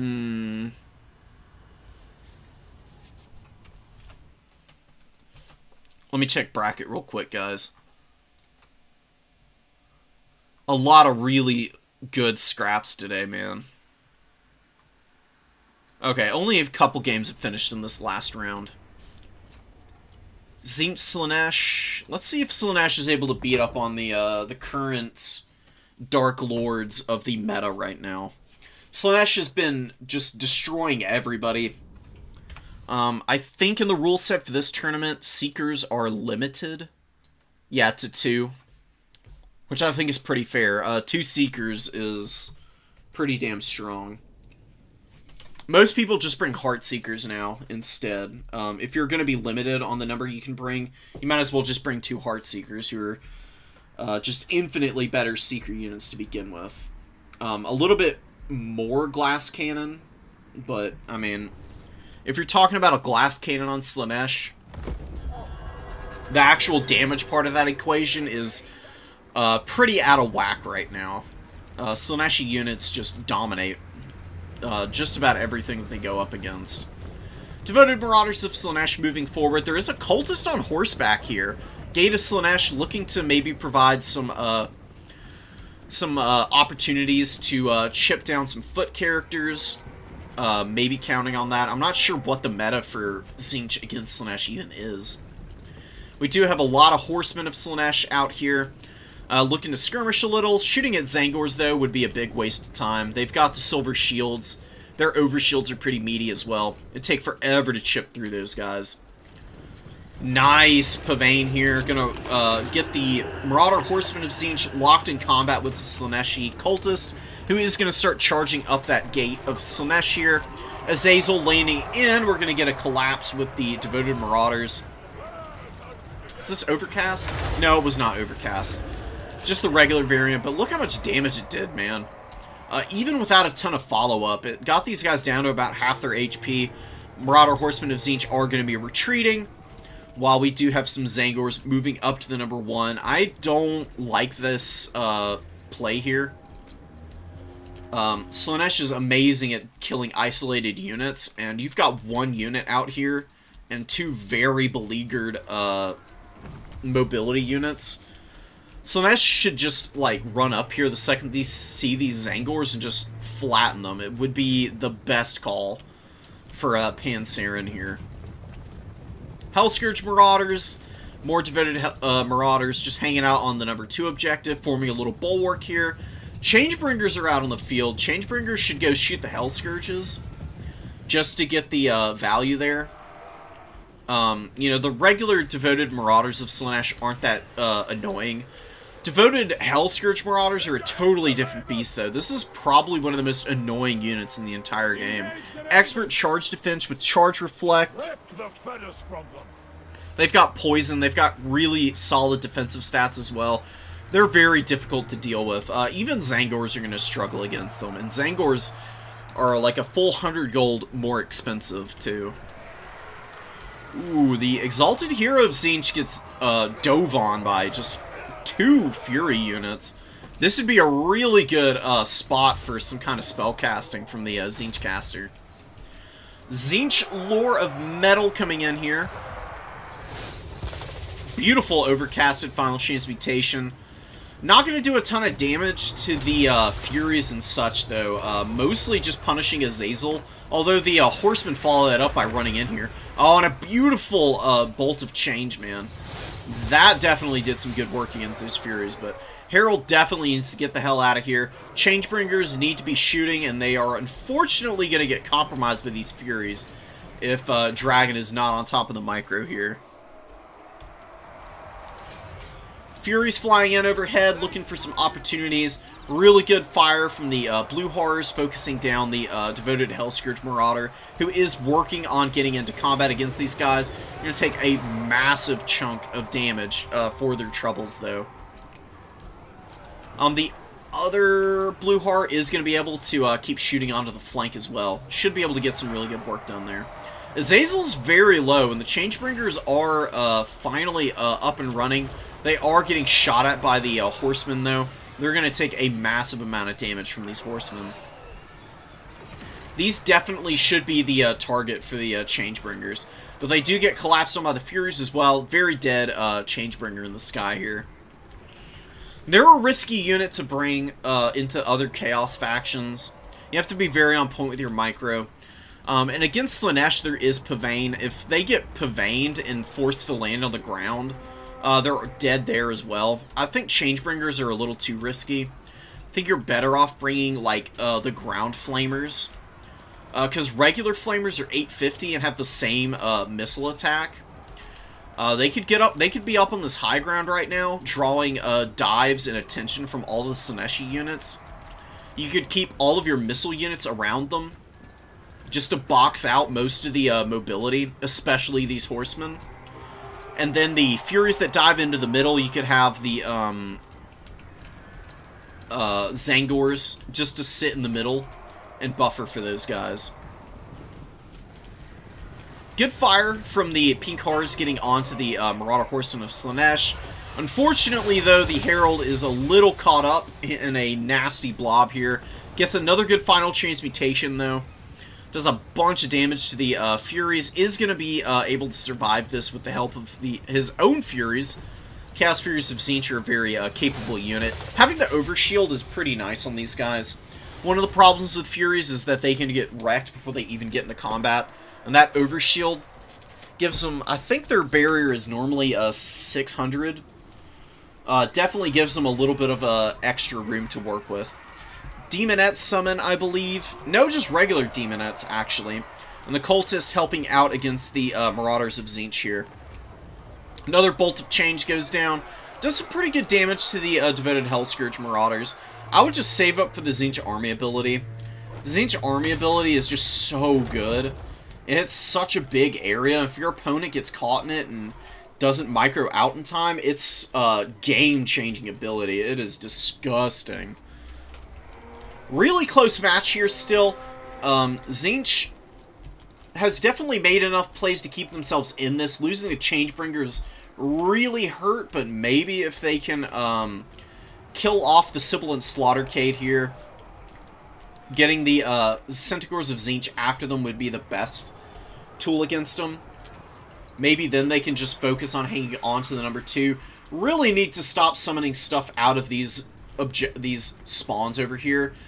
You're not keeping any of these units safe, and you're just leaving a ton of value on the table by all of these units getting chewed apart over here.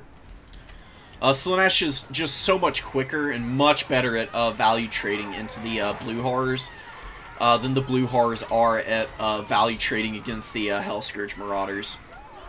Tzeentch Marauders are also a little bit worse than the Slaaneshi counterpart.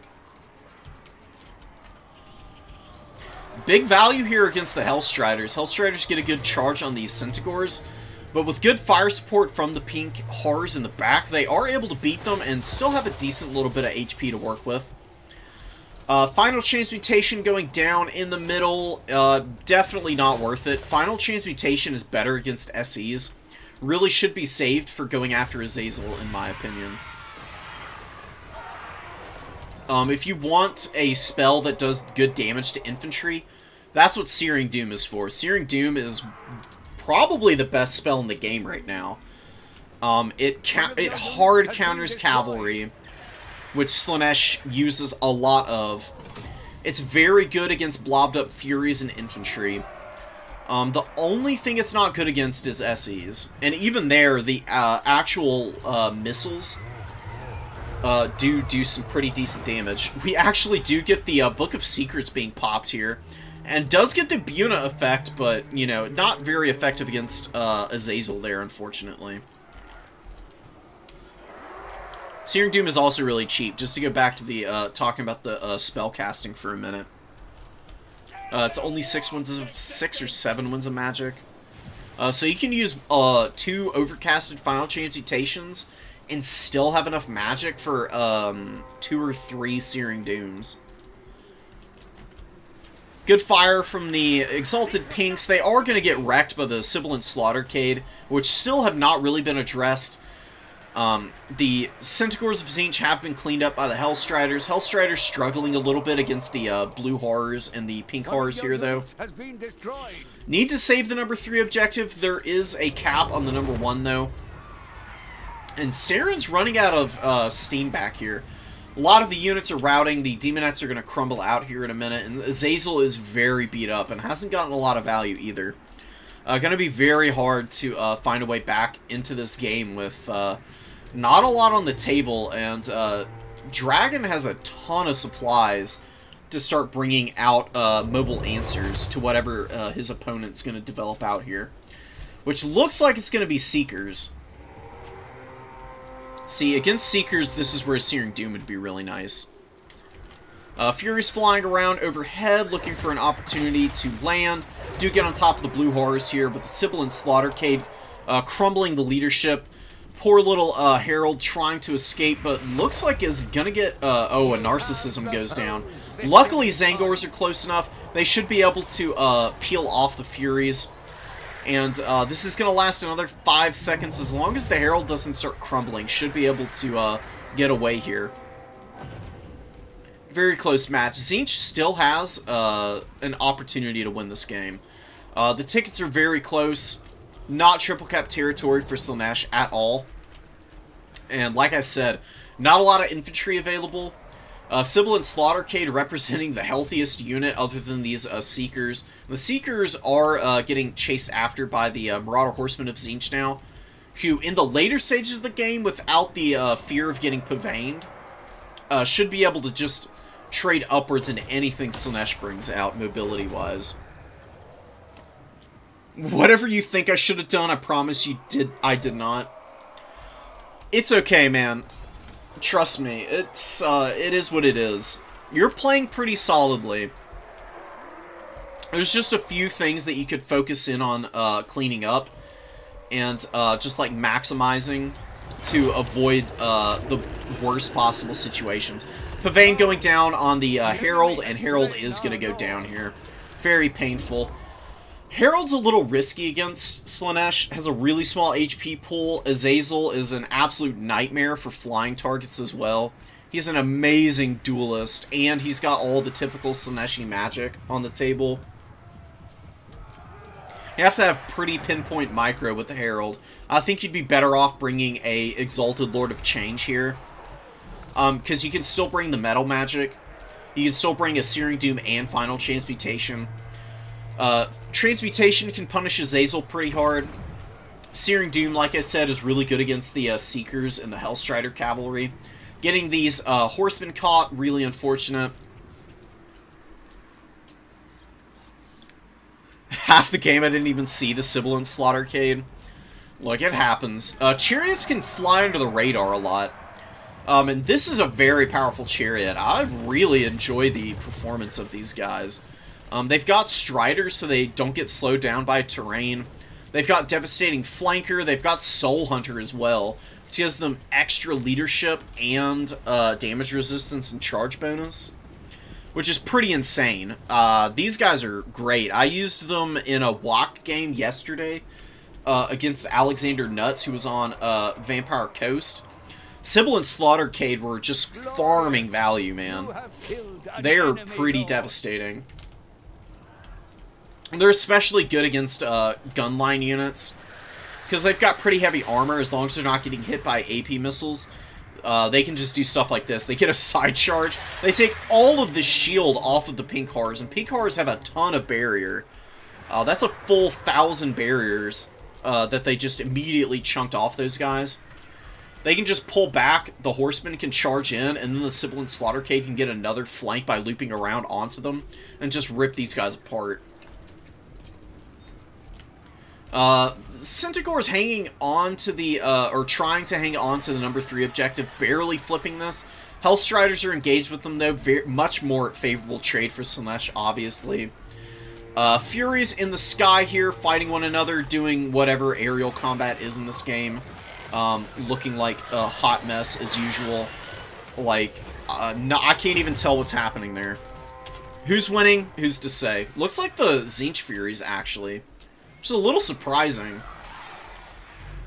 You know, I mean, I guess it makes sense. The Slaanesh Furies are more dedicated AP. They don't have nearly as much weapon strength as their counterparts do. So I guess that's a pretty fair situation, all things considered. Centaur's looking to get after the horsemen here. Furies need to be diving. Horsemen don't need to be over-pursuing because they'll get caught back here by some Hellstriders real quick.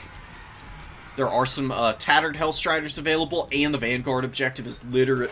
the Vanguard deployment's literally right in front of them.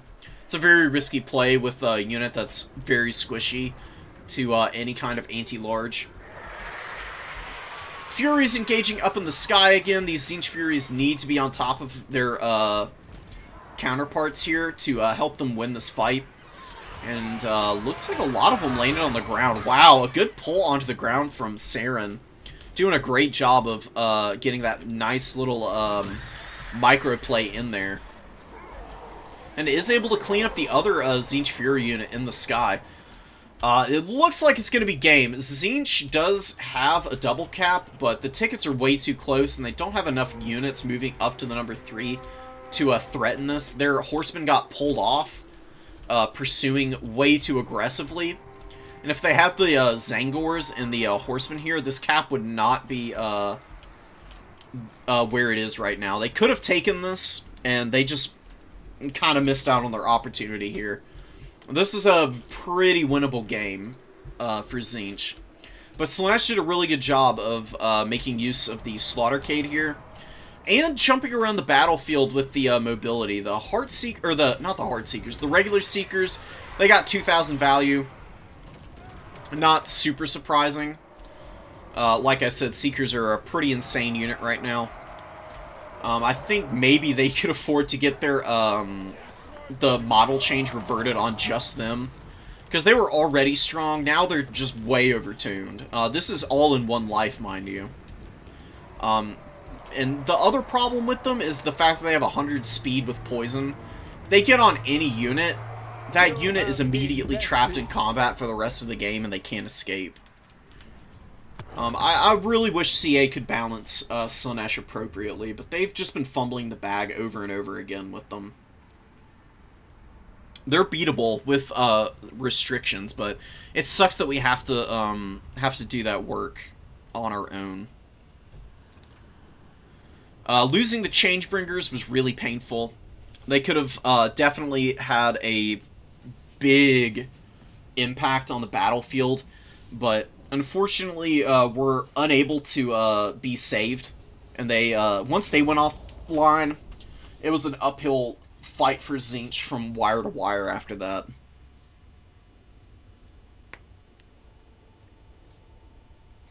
$2,000 point lead value in 2 of my 3 losses today. Just couldn't convert the points. That happens. Getting up on points, or on value, I should say, can be a little deceptive at times, depending on who you're going up against. You can't take anything for granted in this game. Comebacks happen all the time. The best thing you can do is, if you get a 2,000 gold value lead, consolidate your forces on 2 objectives, clean up any routing units that you can safely get rid of, and then counterpush your opponent when they come to try and take one of the objectives away from you. That's the best thing you can do with a value lead.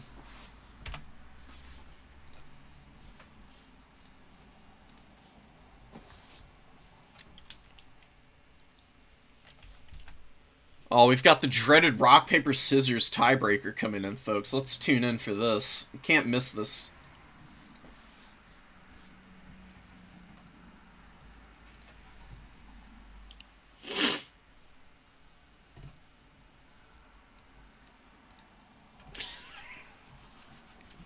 JP's giving it all his all here.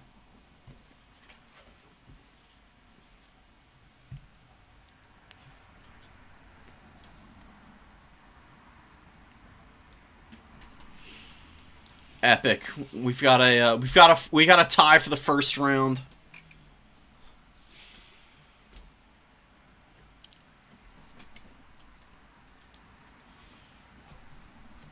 Look, if this were IRL rock paper scissors, I would be sweeping everybody. I'm sorry. I'm undefeated. I'm the best rock paper scissors player of all time. I will not back down from that assertion either.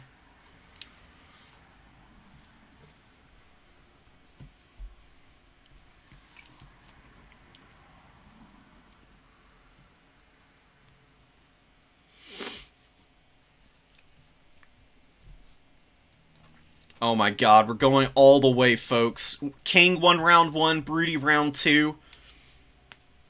Who's taking home the rock, paper, scissors matchup into the top 4?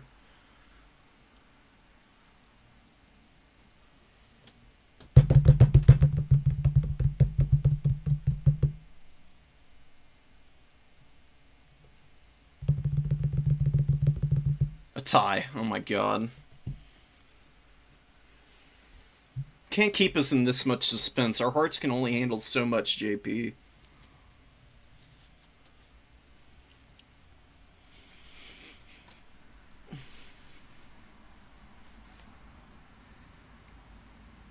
Nah. I see.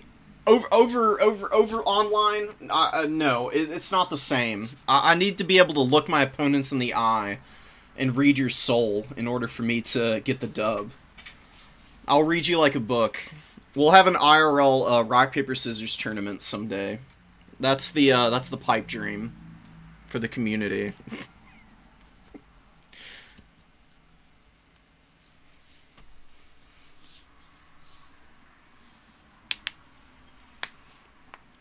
Broody takes the rock paper scissors mini tournament and is going to be advancing into top 4 here.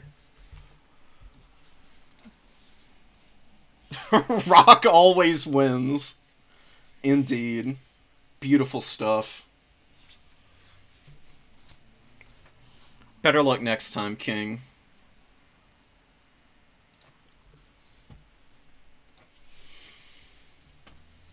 We'll give you some consolation emotes.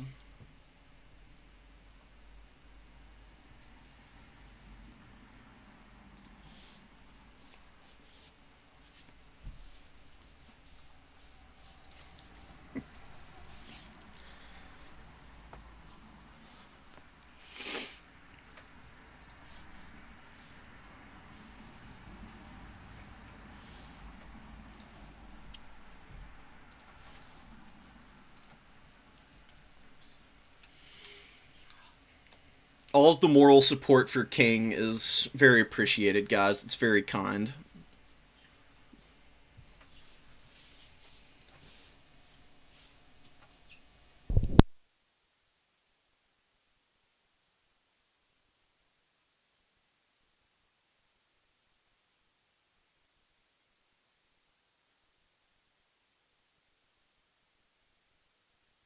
I return. We'll be speccing semis and finals here.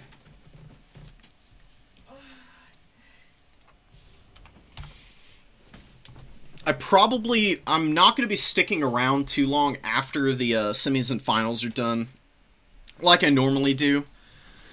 But y'all can tune in. I'll probably do another stream later tonight and go through the rest of the new player replays that I've got, just so that everybody gets an opportunity to get some coaching if they want it.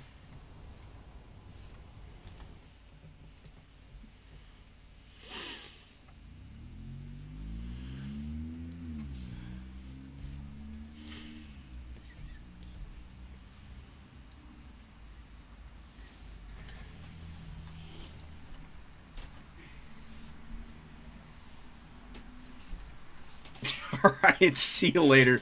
Now that the rock, paper, scissors is over, I don't blame you for dipping out.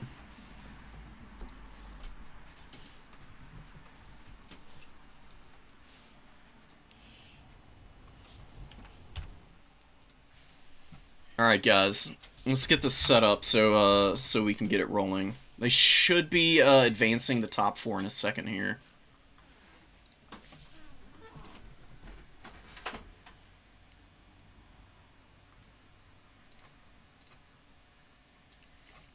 Christopher's, Broody, Farrig, and Despoiler. Let's go, Despoiler. Sleep-deprived late-night stream, hanging out with me the whole time, and now dominating into the top 4 of the new player tournament. It's dedication.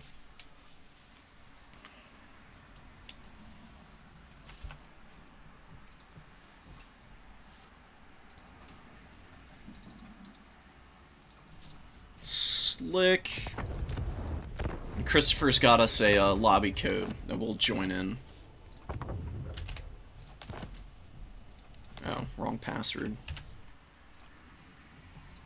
The password is not 123. 321. Damn. 3132? What the hell? Hold on. Let me message him.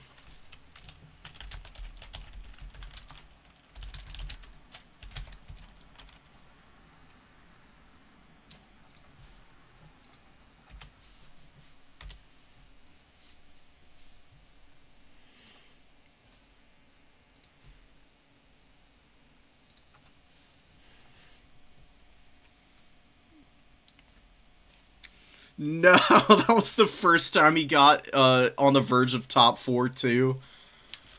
Oh no. I'm sorry, King.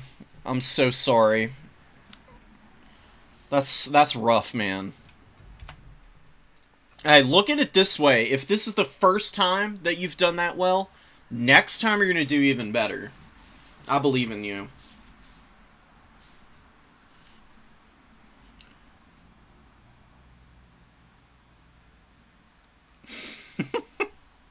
Oh, you got hammered by Chorfs. Are you not replaying Christopher's as well then?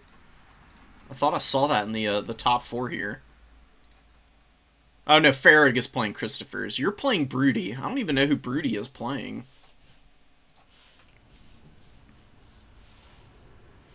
Yeah, PZ, that was a really close game against the Rats. You did a great job scrapping back from a value deficit.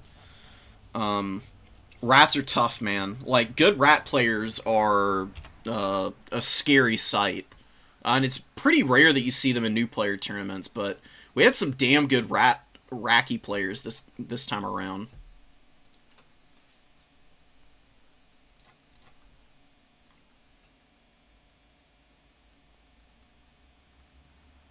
Wow, yeah,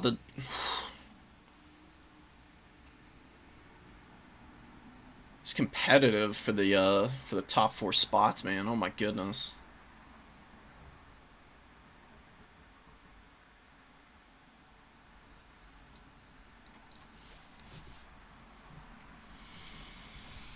Oh, you're playing the ogres again. Oh, hell yes. Okay.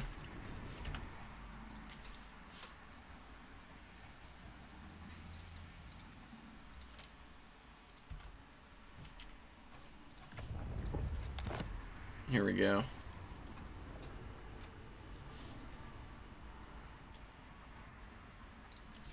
I'll need to join on the other team. Come on. Why do the lobbies work like this, man? They're frustrating sometimes, I swear. Alright. Flip away while they're building. I'm gonna get my tea.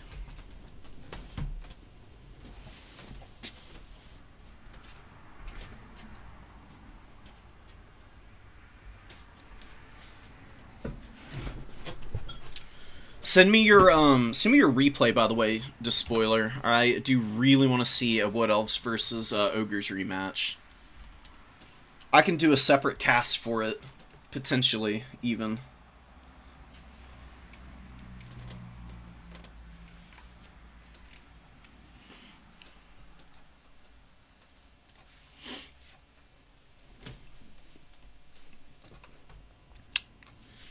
Khorne versus Chaos Dowie.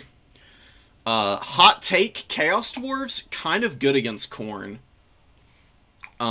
If they don't bring a bunch of immobile artillery, and they commit to bringing some Infernal Ironsworn backed up by Fireglaves, and then, what are they? The Iron Demons? That's a damn good build against the demons. Yeah, there were a lot of Wood Elf players this tournament. Which is pretty rare. Wood Elves seem to be catching on in popularity. There was a time where there was really, like, only 1 or 2 people playing them consistently. It was Tom and Circia, who... Circia hasn't been around in a while. Not sure where they've gone. I hope they're doing well. Living life in the real world. But it does seem like a lot of people are getting back into the Wood Elves. They're a very strong faction. They've got good missile play. They've got some interesting rush builds. Treemen are always fun. You've got Durthu as just like the most rock-solid combat lord who will just absolutely mulch anything that comes his way.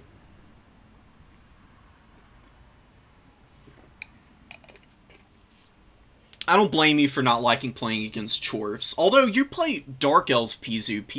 Dark Elves have a pretty decent matchup against the Chorfs. Pretty equal in the,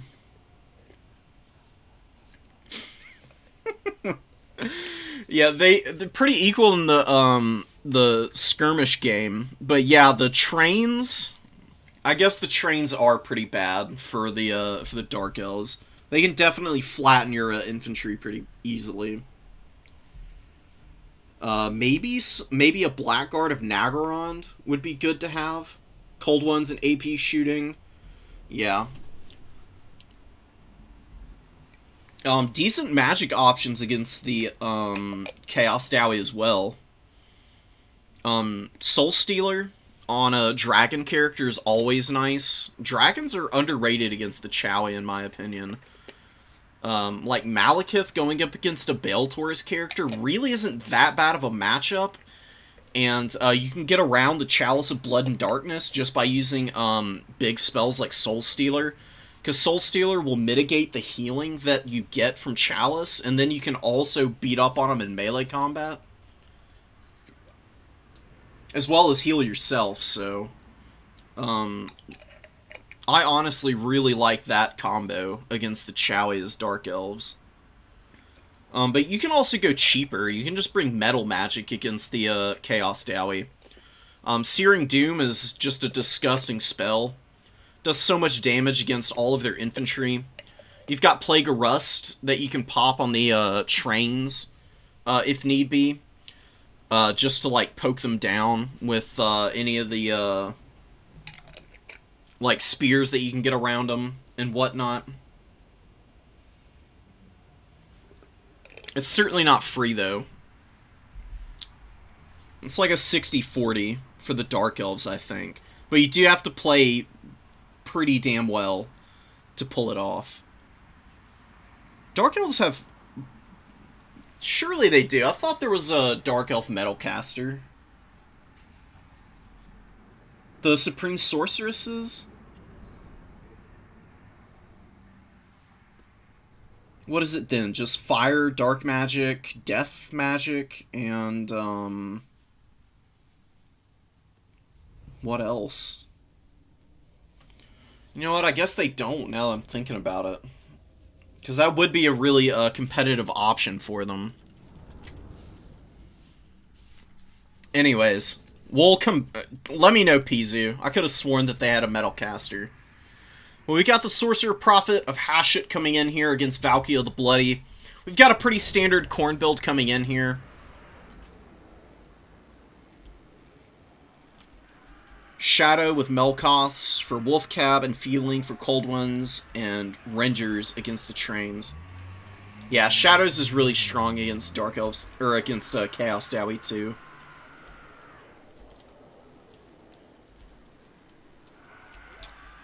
Enfeebling Foe is nice, but maybe Pit of Shades is also a good option just to drop on top of any Fire Glaives or anything that come out. Okay, Beast Dark Death, Fire, and Shadows, no metal. Okay. Well, rip. Rip Dark Elves not having access to the best lore of magic in the game right now. Because I firmly believe metal magic is good in every matchup right now. Infernal Guard Fire Glaives backing up a ton of Chaos Dwarf Warriors. Lots of Hobgoblin Wolf Raiders. Oglacon's boys here. Couple of Goblin Laborers. 3 of them, actually. Wow, just a ton of Chowie Warriors. I don't love bringing Goblin Laborers against Khorne. Anything that feeds Khorne's army abilities for free, I don't find to be a very good idea. Just because Sword, Horn of Khorne, and Relentless Rage are all such powerful abilities. They can really swing fights against you pretty quickly. I don't like bringing any chaff against Khorne. I think going more elite is gonna pay off better for you in the long term. We'll see how they do road blocking, though. 1 Chaos Warrior of Khorne, 4 Marauders, Bloodwake Berserkers, 2 Throwing Axes for Khorne, Hounds of the Blood Hunt, and a regular Flesh Hound. We've seen Farrig bring this build before in the other game that we cast, where they absolutely trounced the High Elves. And in some ways, Chowie are similar to High Elves, but they do have a little bit more effective answers against the infantry corps that Khorne is able to bring. Trains are awesome. They do some really good damage, obviously. And then they've also got some other pretty crazy SEs that they can bring in. Kadai Destroyers aren't bad into Khorne, honestly. But that does come with the caveat that you have to deal with the throwing axes. Otherwise, the Kadai is just going to get farmed by the Marauder Horsemen. A little bit of skirmishing going on out here. The Sloupnir was a pretty good cast. Not the most devastating thing in the world. But wearing down your opponent's missile cav is never a bad idea. Especially when you're trying to bring your own in response. Fleshhounds hanging out, taking the number 2 objective here. Some more Fleshhounds hanging out in the woods. Really nice positioning, man. Like, kind of keeping them up in the trees until it's time for them to move up to cap the points. Just so that the shooting can't get as on target against them. It's pretty smooth. Pulling back, hanging out on the points. Doesn't need to... You don't really need to triple cap the Chaos Dowie. It can be a little bit of a hazardous proposition. Really nice breath attack coming in from the Sorcerer Prophet, who does roast down the Marauder Horsemen here, putting them to flight, and they're close enough to the edge of the map that if there's a little bit of a chase, maybe they route off the map. Would be a little bit of an overextend, though, with the Fleshhounds hanging out here. So, probably for the best that the Chaos Dowie don't press their luck too much there. They might still end up off the field, but they do rally at the edge. Valkia running away from the Sorcerer Prophet, which is a really good idea. Valkia can fight this guy. Doesn't want to do it alone, though. The Sorcerer Prophets are amazing combatants, and just have a much chunkier HP pool to fall back on. Iron Demon comes out, immediately gets 13 kills against the Marauders, chunks their HP down. Starting to roll through the other Marauders here. And these Marauders do get on top of the Oglacon's boys, take a couple of models out, get shot in the back for their troubles with the shotgun blast, and are going to get completely flattened here and immediately tear out. Very unfortunate for Khorne. But the Marauders really aren't the most important unit in the world right now. The Bloodwake Berserkers are the unit that the Chaos Dowie really need to account for. And they're pretty uncontested right now. They're just ripping apart the Chaos Dwarf Warrior frontline right now. Oh, and a Flames of Asgore comes in. Devastating spell cast, too. Hits both of the Marauder units here. Gets a decent chunk of damage on them.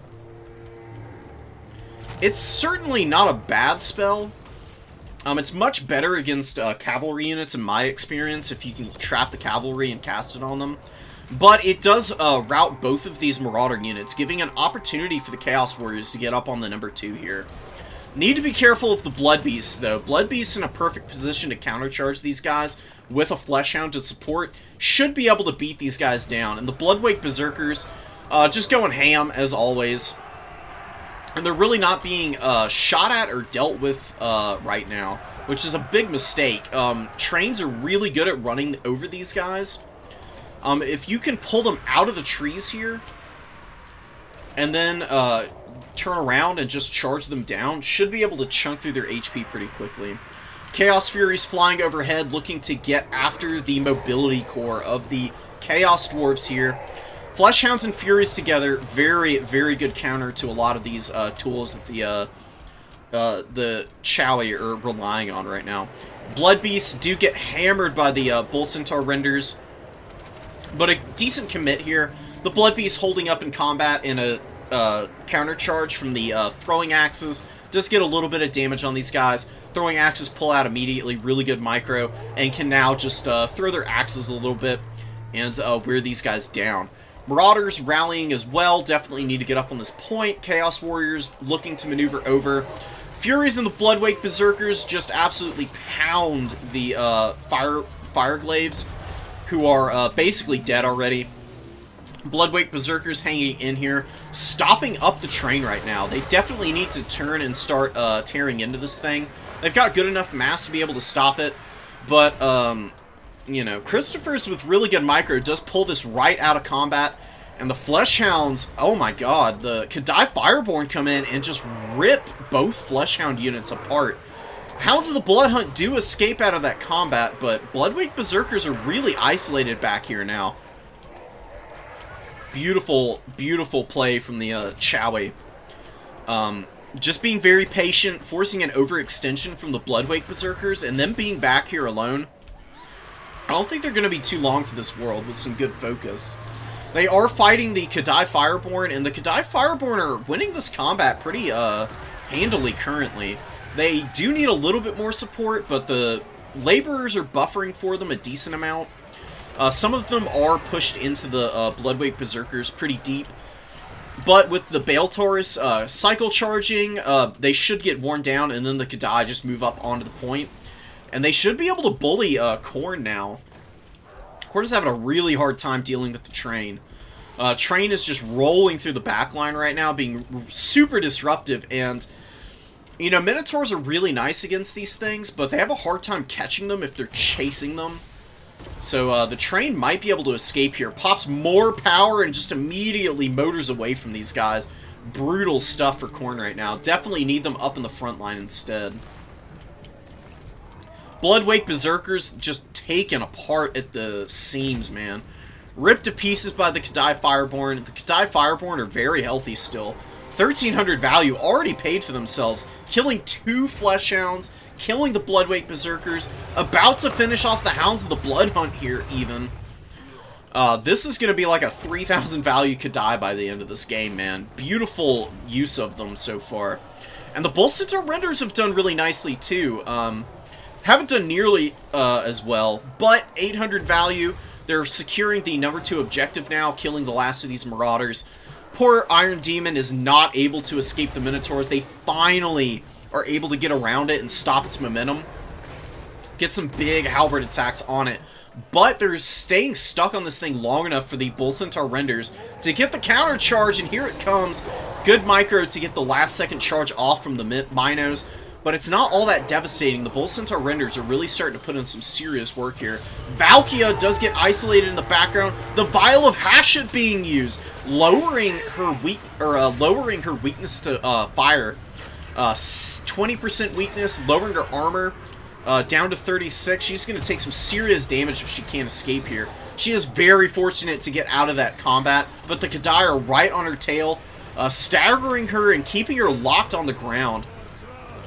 If the Bale Taurus can land in front of her, get back up in the air and land in front, definitely be able to kill her. Farrig is forced to commit Fleshhounds into this fight to get Valkia free. Very fortunate that Valkia is able to escape here. She gets back up in the air, but losing a Fleshhound in the process is pretty rough. These guys do have really good...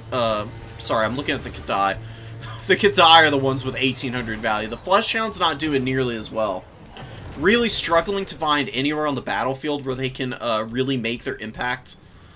And Minotaurs do clean up the Bull Centaur renders. Where are the last of those guys running off at? Not actually sure. Did they disengage? No, they did get killed by the Minos, it looks like.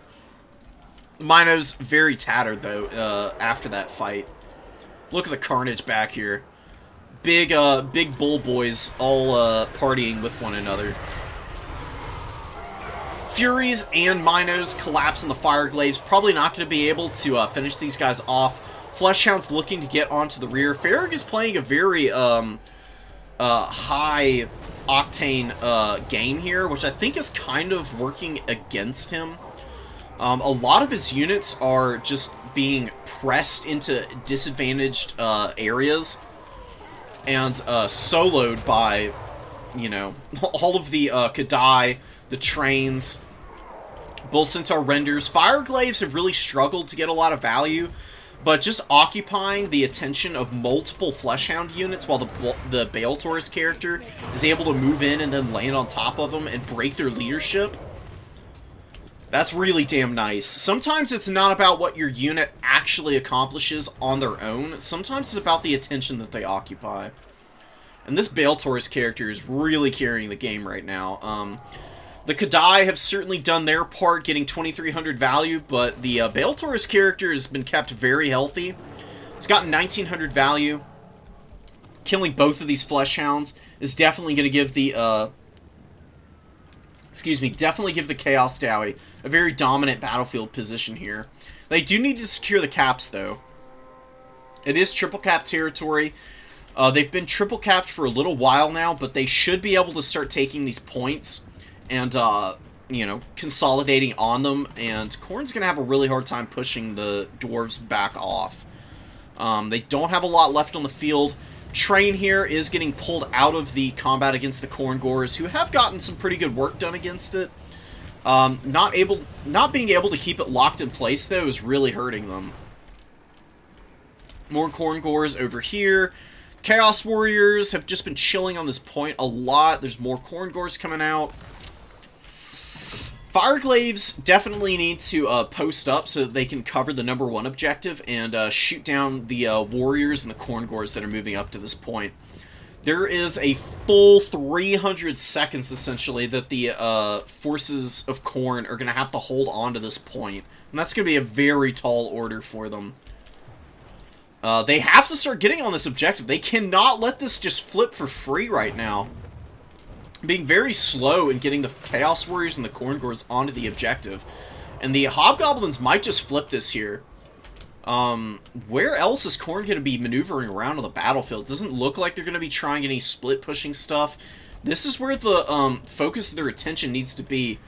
Valkia is getting chased by the Sorcerer Prophet, who does disengage, is going to be trying to support the forces on this middle of point.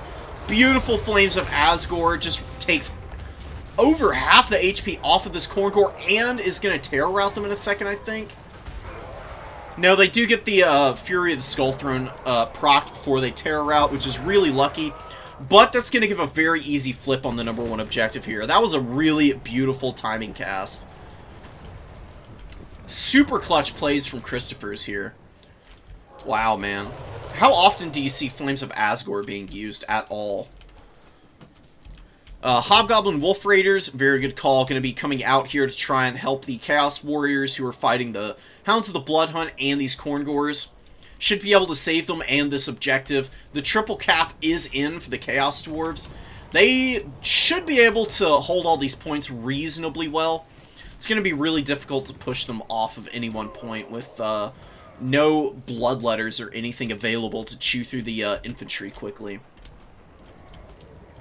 Khorne Gores, yeah, don't need to commit to fighting them with any of the big stuff. All of the mobility is being moved across the field. Wow, and a Terror Route at the last moment from the Iron Demon. As it's steaming away, the Khorne Gores just say, you know what? We're surrounded. We don't want any more of this shit. We're out. We quit. We unionize. They do rally at the edge of the point. They are pushed off. Chaos dwarf great weapon should be able to finish them. Hounds the Bloodhunt in full retreat with the other Fleshhound unit here. I think this other great weapon should get back up on the #1 objective just in case. Dowie do need to hang on to this triple cap for a little bit longer. But it's rapidly approaching the time that the Khornate forces are running out of room. Having Valkia is pretty nice, but Valkia does land on the Fireglaves trying to work them down, and is going to get mega punished for her troubles. Good use of Demon Shield, but unless she gets some buffering, the Baltor's character should be able to stay right on top of her. She has trouble getting off of high mass units, and we do get a good collapse here from Christopher's with the Wolf Raiders, who do finish the entrapment of Valkia, who immediately gets terrified. She is running. Her leadership may break. Even if it doesn't, what happens when units are terrified and then they rally is they stop anyways, so she'll probably get killed here no matter what. Knight's Curse of Hashut as well, just probably guaranteeing the finish no matter what. You can see there, 62 HP, barely hanging on. She's not going to rally, though. She'll rout off no matter what at this stage. Khorne does get the flip here. Maybe going to be able to make it happen. Christopher's needs to be very careful not to pull everything off of this middle objective, though. The Kadai Fireborn hanging out on the #3 with their Chaos Dwarf Warriors. Don't leave this point. Don't let the Marauders just move onto it and start capping it away from you. Terror Routes going down. Probably going to save this point. Just the terror routes onto those horsemen and these infantry, as well as breaking the leadership of the Khorngors and the warriors. Pretty awesome. Hounds of the Bloodhunt going down here. They really struggled this game. They didn't get a lot of value. The other Fleshhound unit should be dealt with shortly. Baltauruses are really good against Fleshhounds. They just chunk through their HP, kill multiple models of them at a time. We'll see it here. Takes down one of them, does a bunch of damage to the other. Bull Centaur renders coming in. That should close the game out here for the Chowie. I still have to get the flip, but they do terrify off these Marauders. The last Fleshhound unit starting to crumble out. This one also about to hit demonic instability. And I don't think the Khorngors are going to get up here in time to stop the flip from coming in. But really scrappy game from Khorne, man. They were playing at a deficit for a lot of that. But just sheer willpower and determination sometimes can push people off of the points and get you the dub sometimes. And Farragh really made a good go of it here at the end. Valkia is dead and gone. Khorngors getting bullied off the point. Can't even get close to it. Actually, a couple of them do get on, but then get pushed away as all of the Hobgoblins come through. That's actually pretty hilarious. Getting dogpiled right now. And that is going to be a Chaos Dowie win. It's only a matter of time.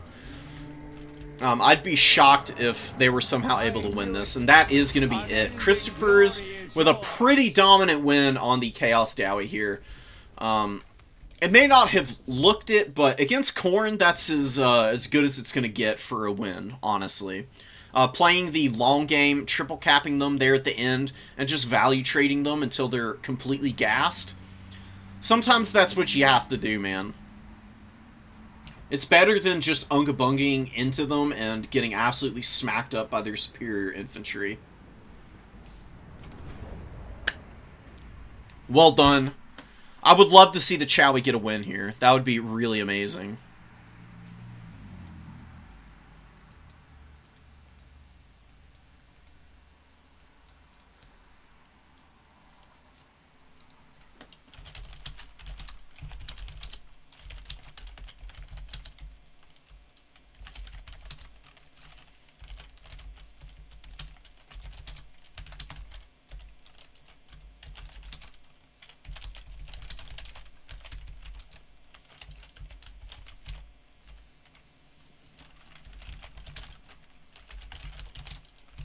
Just giving him some compliments here. He deserves it. Beating Chaos is not easy, and especially Khorne, right now. Khorne is just an absolute monster of a faction with all the new stuff. Not unbeatable, as you can see, but it's certainly no easy task. They require a lot of finesse to deal with.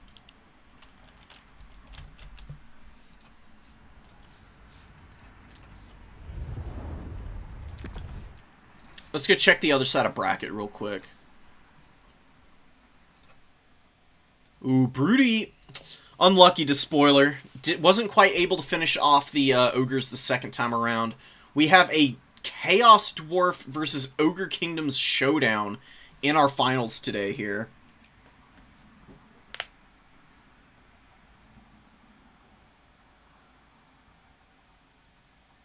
Where did the eye slip off?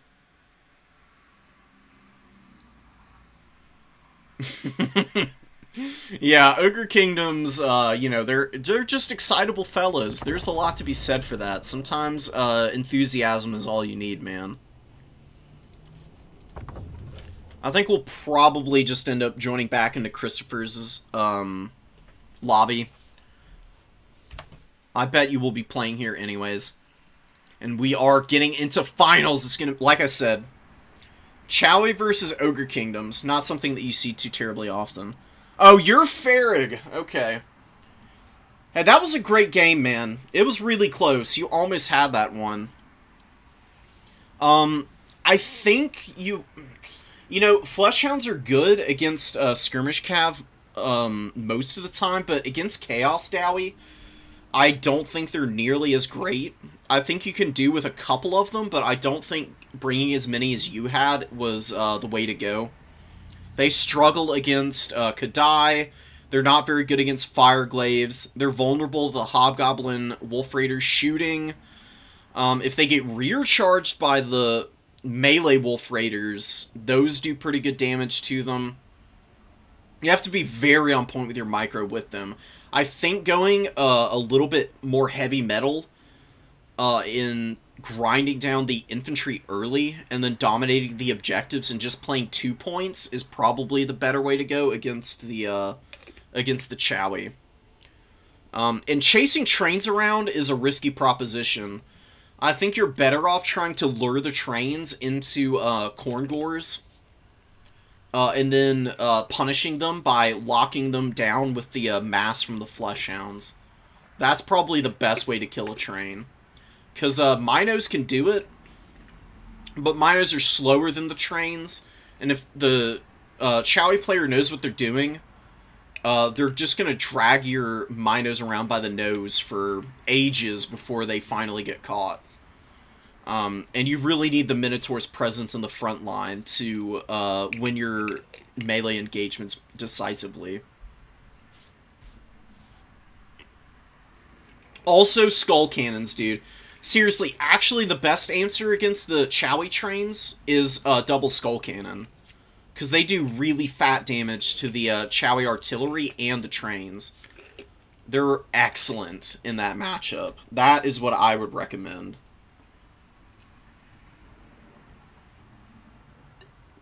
Because then you don't even need to catch the trains. You can just stick your Skull Cannons on the trains and gun them down from range. And if your opponent does get them into melee combat, you can send your Skull Cannons in to intercept and just fight toe-to-toe. Because your Skull Cannons actually get the healing, while their Iron Demons just get worn down by your Skull Cannons. Who do I think's going to win? I don't know. I mean, Christopher played a really clean game against, against Khorne. But Ogre Kingdoms are pretty dominant, and they have a pretty good matchup against the Chaos Dwarves. A lot of the really powerful Chaos Dowie units aren't nearly as good against Ogres, so it's going to be a tricky one for Christopher's. I wouldn't be surprised to see some very out of the norm kind of build from them to try and win this finals game. Skull Cannons can aim. Skull Cannons are very accurate, actually. You can't shoot at max range with them, but they've got 380 range. You can get within half the distance and land shots very reliably against the the Chowie trains.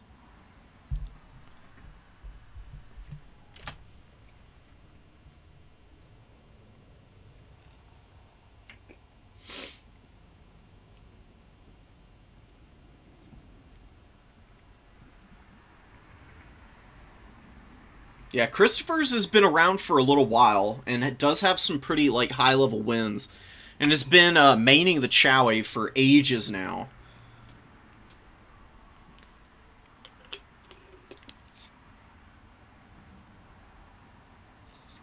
Yeah, Chaos Dowry versus Ogres is terrible in land battle. Yeah, it's not going to be that... You know, Dom and land battles are really not that different.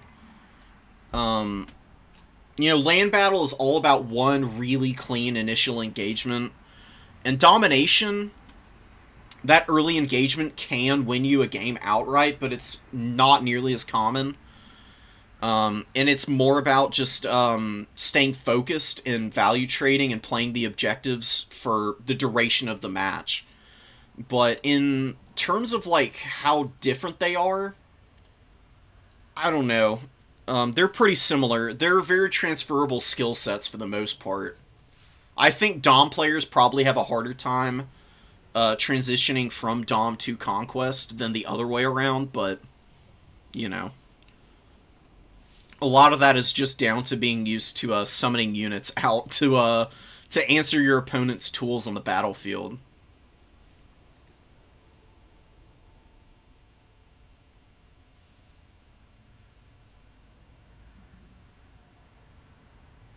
We had tons of good games. I didn't get through nearly as many replays as I normally do, because so many of the matches were in flux the entire length of it.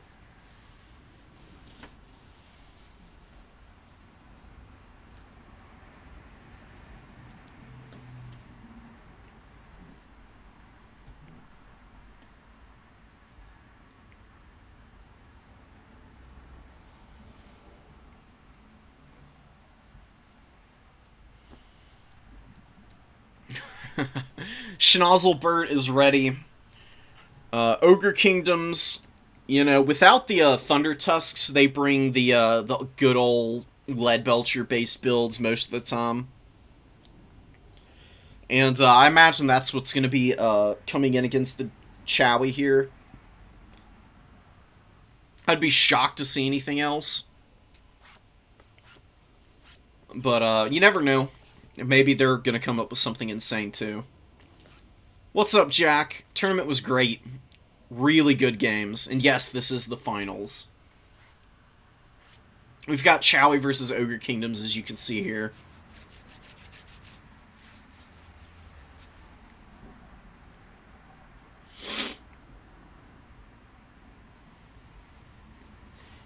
Yeah, Adam, you had some really close matches. You'll get there, man. I promise.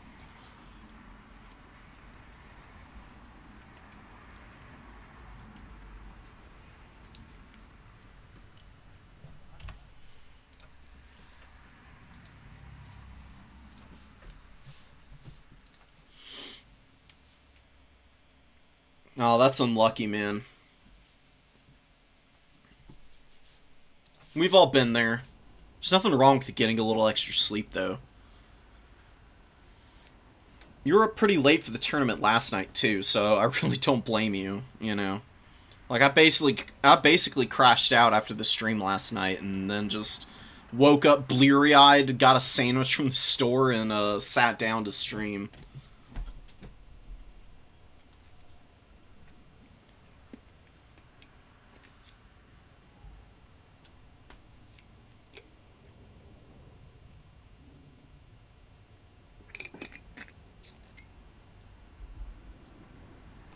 Yeah, coming from Conquest and mostly focusing on improving what to summon and when. Yeah, that's pretty much all you need to do. You know, having that really solid foundation in terms of just, like, having what you have on the field and working with that is really nice for Dom.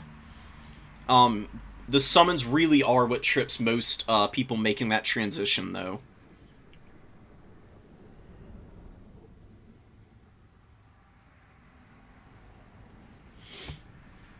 Don't beat yourself up about that, Pizu. I'm one step above you in a similar situation with the advanced player tournaments that I'm in.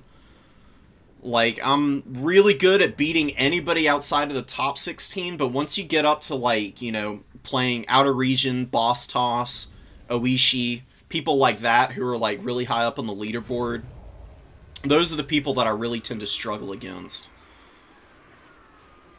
Still working to get my next tournament win. I've got one. Gotten one before. And I've gotten to the grand finals plenty of times, but I just can't close out often, which is really unfortunate.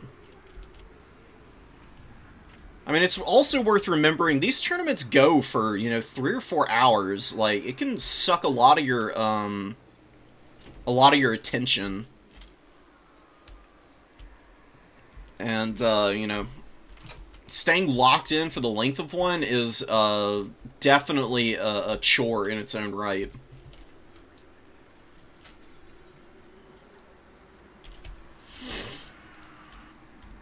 Alright, so let's see what we got here. We got double Infernal Castellan on foot here.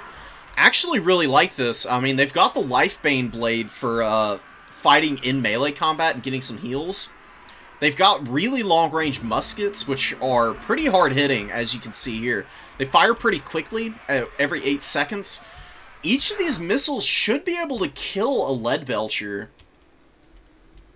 Man, this might be the build to beat the ogres here. There's some Fire Glaives, there's Chaos Warriors, there's Hobgoblin Wolf Raiders. The Wolf Raiders definitely need to be careful not to get shot up in the opening. Oh my god, we've got a Gorger sighting, ladies and gentlemen. Gone are the days where these were the most overpowered unit in the game, but they're still here. They only lost the 4 models, really. And they've still got really strong stats. See what we can do here.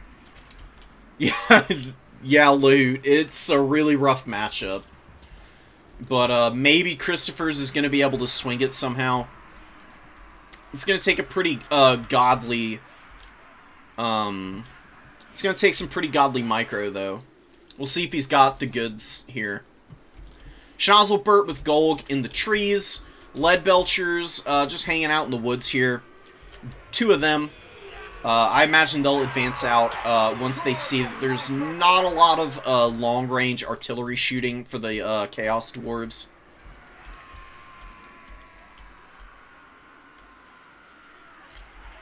Pigback Riders, Noblars. Butcher with Heaven's Magic. Iranan's Thunderbolt and Harmonic Conversions. Roiling Skies passive too. Just to debuff the Flying Caster Lord. That's really nice, honestly. Casting all of these spells, though, is probably going to heal cap the Sorcerer Prophet. Because, you know, Sorcerer Prophet, of course, has Chalice of Blood and Darkness. I mean, never cut this ability. It's so nice to be able to get the passive healing because your opponent did something. Gorger's moving up out of the Vanguard to get on the #1 objective. Do they have full cap weight? They do have full cap weight. Lead Belchers have full cap weight. The only thing that doesn't is the Noblars. Doesn't really even matter, though. Wait, Pigback Riders have full cap weight? Why? Huh? I could have sworn that they had expendable weight, but whatever. Okay. Sure. That's kind of wild. Boglar is actually moving up into the water here. I mean, you just don't fight these guys in the water, and you don't do anything to them. Like, they're not going to do anything once they come out of here and they're on land. It's going to be a lot harder for them to value trade in here. Having a little bit of lag in the early going. Hopefully it evens out. If it stays bad, maybe we'll back out and just watch another replay and then get the replay from them. But we'll see how it goes. Infernal Castellan's moving forward. Gonna be looking to get some shots off. Gonna be moving up to the hill here. It's a really nice little hill for value trading with missiles. Hobgoblin Wolf Raiders rolling around, looking for some opportunities to drop shots, but there's really nothing for them to shoot at right now. They need to play very carefully, just because the Lead Belchers are chilling in the woods here, and they're much longer range, so they'll be able to chunk these guys down pretty badly if they blunder it forward too far. Metal Sorcerer moving overhead to cover the number 3. Looking to drop the Searing Dooms or the Final Transmutation magic. I haven't had any problems with lag today. This is the first time.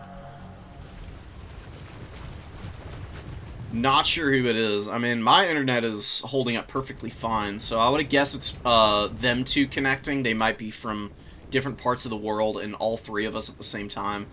This is overwhelming the CA servers a little bit here. So Bowfire finally going down, hitting the Noblars a little bit. Trying to chip these guys down at range is a pretty good idea. You need to thin out the Noblars as much as possible early on, so that you can value trade into the more, you know, expensive Ogre units, like the Mournfang Cavalry and the Lead Belchers. I'm very intrigued by this Gorger flank that's coming in here. This is pretty risky, in my opinion. These guys have terrible armor values. All you'd really need to counter them are the Bow Riders to micro back and just gun them down. So Ogres are going to have a really tough time with them getting value, I think. Lead Belchers opening up, getting a little bit of value in here against the Sorcerer Prophet. Looks like the Sorcerer Prophet dropped in here for a sec, or got some shots off with the pistol. Killed a handful of the Noblars, which isn't too terrible for him. Is going to be pulling back away from the shooting. Knowing that the Lead Belchers are here now for sure is pretty, you know, pretty nice for the Chowie player. Can plan accordingly from here. Definitely needs to get the hell out of here with the Wolf Raiders, though, before they get absolutely pounded by these Lead Belchers. The Leddies moving up the field here. They should be in a position to open fire here. They've got pretty nice arcing shots on those cannonballs that they fire.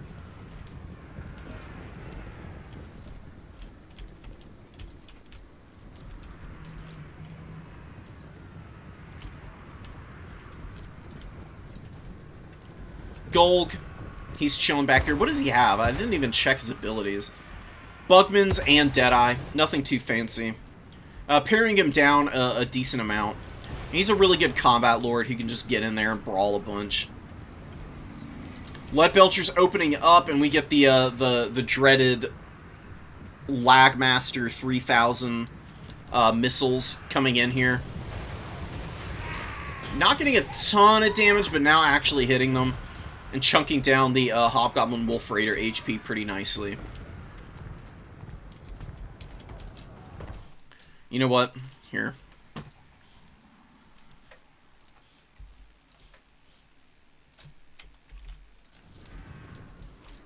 Sorry for the lag, guys. It is what it is, unfortunately. Not having dedicated servers gets you into these kind of situations.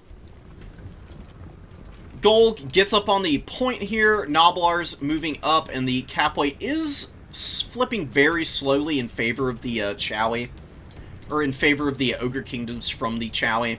But the Infernal Castellans move up and start to try and get some shots onto the Lead Belchers here, which should be really nice. Lead Belchers can't really counterfire the Infernal Castellans either. Their missiles are a little too inaccurate to actually hit these guys. As long as the Infernal Castellans can wear down the Lead Belchers, and the back objective can be saved here by getting the shooting onto the Gorgers, I think the Chaos Dwarves will be just fine this match. The infantry are going to be a little lackluster, I think. There's only a couple of Chowie Warriors and Goblin Laborers, so hanging onto these caps might get pretty risky for the Chaos Dwarves. We'll see what they summon in next. I would bet it's going to be a Bull Centaur Render. Banking a ton of supplies right now, and they're going to be really good here. I mean, they can get right out of the spawns So the deployment zone is right here. I don't know why it's not showing right now. There we go. And they should be able to run right up onto these gorgers and start chunking through them. They've got very good stats at chewing through a monster unit like this. We can get some slow-mo shots of Noplars v. Gorgers. Or Goblin Laborers v. Gorgers. Getting absolutely wrecked right now. Taking a ton of damage. You can see that they're just getting flattened right now. I think I'm gonna... You know what? I think I'm gonna back out. And we'll watch a replay, and we'll get the replay from these guys, just so we don't have to sit through the lag fest here. It might make it a little easier for these guys to play also.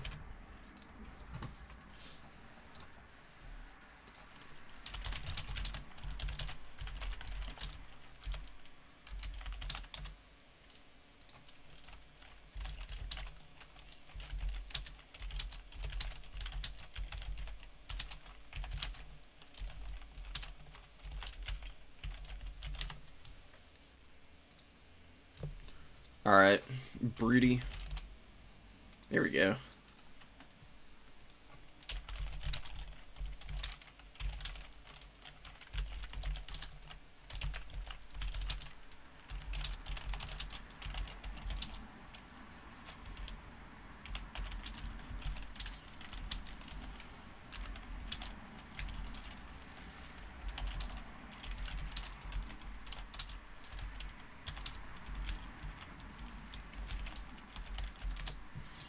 Alright, we'll back out. We'll just watch some other replays until they're done. They'll send me the replay. Khorne versus Dark Elves. Yeah, some things are just outside your control. There's no point in just sitting in there and all of us suffering at once. Hopefully me leaving is going to make the lag a little bit less horrendous for them. And they can actually play that game out without, you know, playing through molasses is basically what it seemed like. We'll get a Khorne versus Dark Elf replay going in the meantime. We've got Fleshhounds of Khorne looking to get onto the number 3 here. Dark Riders definitely do not want that fight. And Snow doing a very good job of recognizing the opportunity here. I thought they were repeater crossbows for a sec. That's what you usually see out of the Vanguard early from the Dark Elves. And then we can get the Fleshhounds rolling in. They do get on top of the Dark Riders a little bit, but aren't quite able to catch them. They should be able to get back to the safety of their main formation here.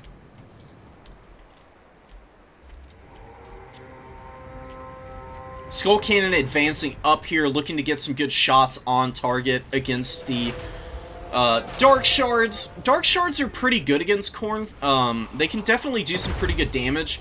Silver Shields and the Chaos Warriors can be pretty punishing. Because you can sit through and persist against these missiles pretty easily with the Silver Shields. This is something that's very important for your Dark Elf play, is maximizing your missile potential. You kind of have them rolling up and advancing still, even though there's already stuff in range. You'd want to get the missiles online as quickly as possible to start chipping down your opponents. We have a victory. 6 minutes long. From the foe. Hey, no worries. I mean, I can see already some of the potential reasons that it might not be all that long of a match. Your infantry as Dark Elves really don't hold up well against Marauders. Marauders are very strong. They do have 44 melee attack when they've got their Frenzy active. You can see here with Skull Taker on top of them, up to 57 melee attack, and they're just running rampant over the Bleed Swords and Dread Spears now. Bloodletters push right around the main formation, and they're either going to go after the artillery crew, or they're going to get after the Dark Shards here. As much as I like the Dark Shards, they're pretty immobile, and it's pretty difficult for the Dark Elves to protect these guys against Khorne, just because Khorne has so many good swarming mobility tools here. They can definitely get after your stuff pretty quickly. That was a really nice Doom and Darkness. using that to crumble the leadership of those bloodletters was a really smart play there. I really like that. Doing more of that would probably give you a good opportunity to save yourself against these guys. Because taking head-on fights against Khorne is usually not a good idea. You can see over here the Dark Riders getting folded up by the Flesh Hounds. Coldwood Knights do collapse in. They're going to get some pretty good work done, but now that there are Marauders on top of them, it should be a pretty lopsided fight against them. They can only do so much. Triple team, doesn't matter how good of a unit you have there. Unless a unit has immune to flanking, if they're triple teamed like that, they're going to lose. Even against Chaff.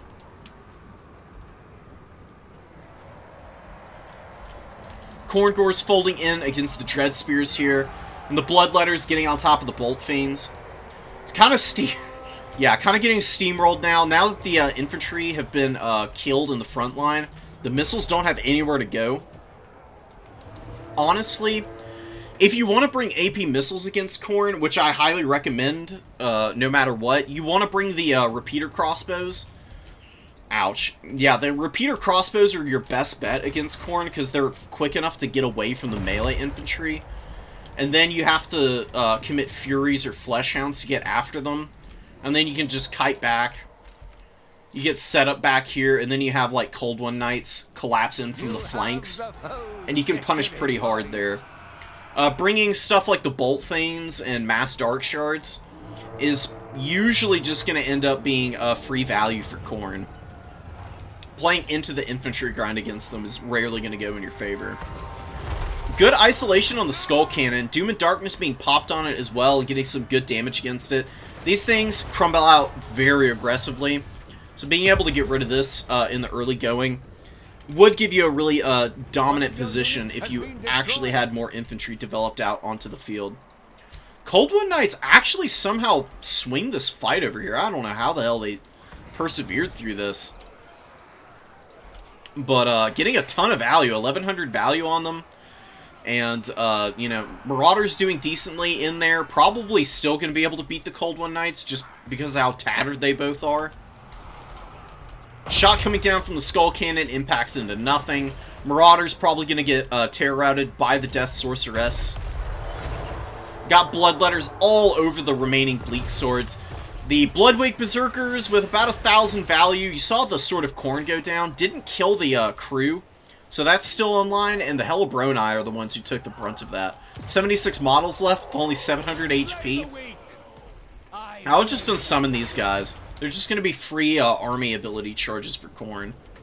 Skulltaker doing his thing. Just absolutely flattening all the infantry. Bloodletters chasing a bunch of stuff off. And that is going to be a very, very dominant opening round here. Snowy Meadows just going heavy metal and just running over all of the infantry that you had is unfortunately a little unavoidable sometimes if you're going to be bringing a bunch of stuff like this. You gotta play very on point against Khorne to get a win against them, and you need to go pretty mobility heavy, in my opinion, to win the game. Grinding into them with the infantry, you can see how it ends up going. But I do like the Doom and Darkness. It is a really nice spell. It did get some pretty good crumbling off on some of the Bloodletters. It does also have an AoE when it's overcast. So you can probably, you know, drop it on top of concentrated positions. Like this here. I think these units are close enough that you can get the radius of Doom and Darkness on both of them. You can lower the leadership on the Bloodletters, dive on top of the Marauder, and then go on top of the Bloodletters, who are probably crumbling out by the time you get to them. I knew it. Unending glory. Outer Regions definitely got a lot of really good text like that in the bank, so going and watching his streams, definitely a really good idea.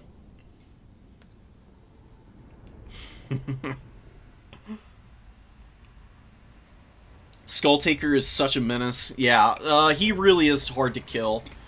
He's pretty weak to,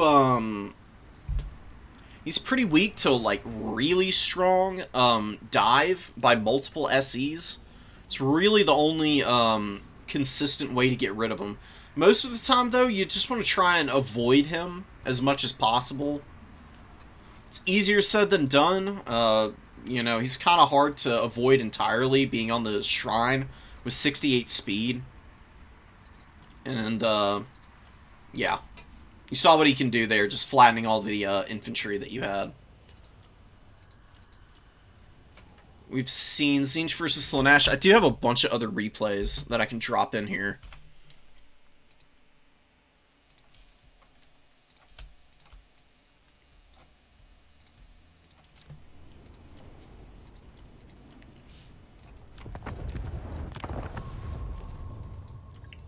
Wood Elves versus Norska, Tomb King Skaven. Cathay Wood Elves would be pretty interesting. Ogres versus...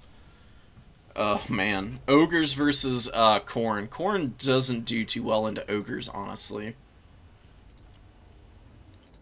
Any matchups with the,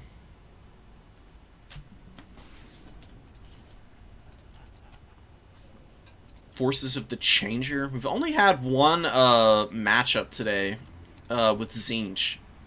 Oh, wait, we've got a Changeling one. Okay. We'll watch the Changeling matchup here.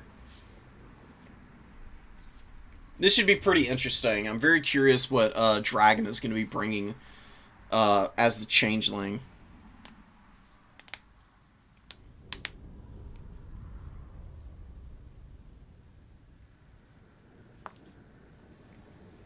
Khorne does have good leadership. I still think it's worth popping Doom and Darkness on their infantry, though.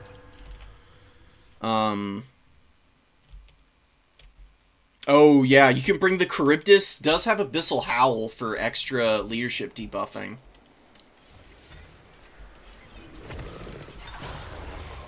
And the Charybdis would be pretty good against Skulltaker too. You could maybe gamble that your opponent is gonna have Skulltaker and bring a Charybdis, do some damage to him. All right, nothing too crazy from the Changeling. Turning into Valkia actually, which is very interesting. Doesn't have any of the really crazy abilities that she has. I still don't understand the Changeling 100%, but we'll see how having Valkia here can help. Iridescent Horror with Metal Magic, Final Transmutation, obviously a really good option. Going to be very good against Kha'Zix, too. Kha'Zix is super expensive. Chaos Warriors and Nurgle waddling over to the number 1. Horsemen skirmishing out here a little bit. Chaos Knights of Nurgle looking to get a surround off, potentially. I do like the angling here, trying to head off the horsemen and corral them back towards your own lines. It's a pretty good choice here. So these horsemen should probably pull all the way out now. They don't want to stick around there for long. Kha'Zix gets absolutely hammered here by the missile play. The Pink Horrors actually get some pretty good shots on him, as well as the Blues. And just the mass missile pressure pushes him back. He does have regen, so he shouldn't be in too much danger here. You could probably put a little bit more pressure on him by dropping an upgraded Final Transmutation on top of him here in a minute. Oh, Changeling gets abilities but no items. Okay. Straightforward enough. Thank you for clearing that up for me. Because I always wondered how some of the Changeling forms get, like, the really powerful stuff. But then other times it seems like they don't have anything to work with. Yeah, Marauder Horsemen do get corralled back here and get caught out by the Chaos Knights. They are not engaged in combat, though. You have to get your attack orders off. Otherwise, stuff like this happens where your units look like they're in combat, but they're actually just bumping bellies with one another. And they got a little bit of a, you know, that, like, Christmas truce going from, like, the World War I era happening. Chaos Gods are just having a tea party out here on the flank. Valkia lands in here on the Chaos Sorcerer Lord, getting a little bit of damage on him. I wouldn't stay committed to the fight for long, though. This guy does have the Crown of Everlasting Conquest, so he just heals through all the damage that he takes oftentimes. It's really hard to snipe. One of my favorite lords in the game, honestly. Just very cost-effective. Gives you a lot of opportunity to bring some of the other Nurgle units and make good use out of. What is the spell kit? Yeah, Miasma and Stream of Corruption with just the passive for the mass heals. Pretty good choice. Chaos Knights rolling around, getting on top of Valkia with Kha'Zix is really awesome, and she is very trapped up now. Pestigor's all over her too.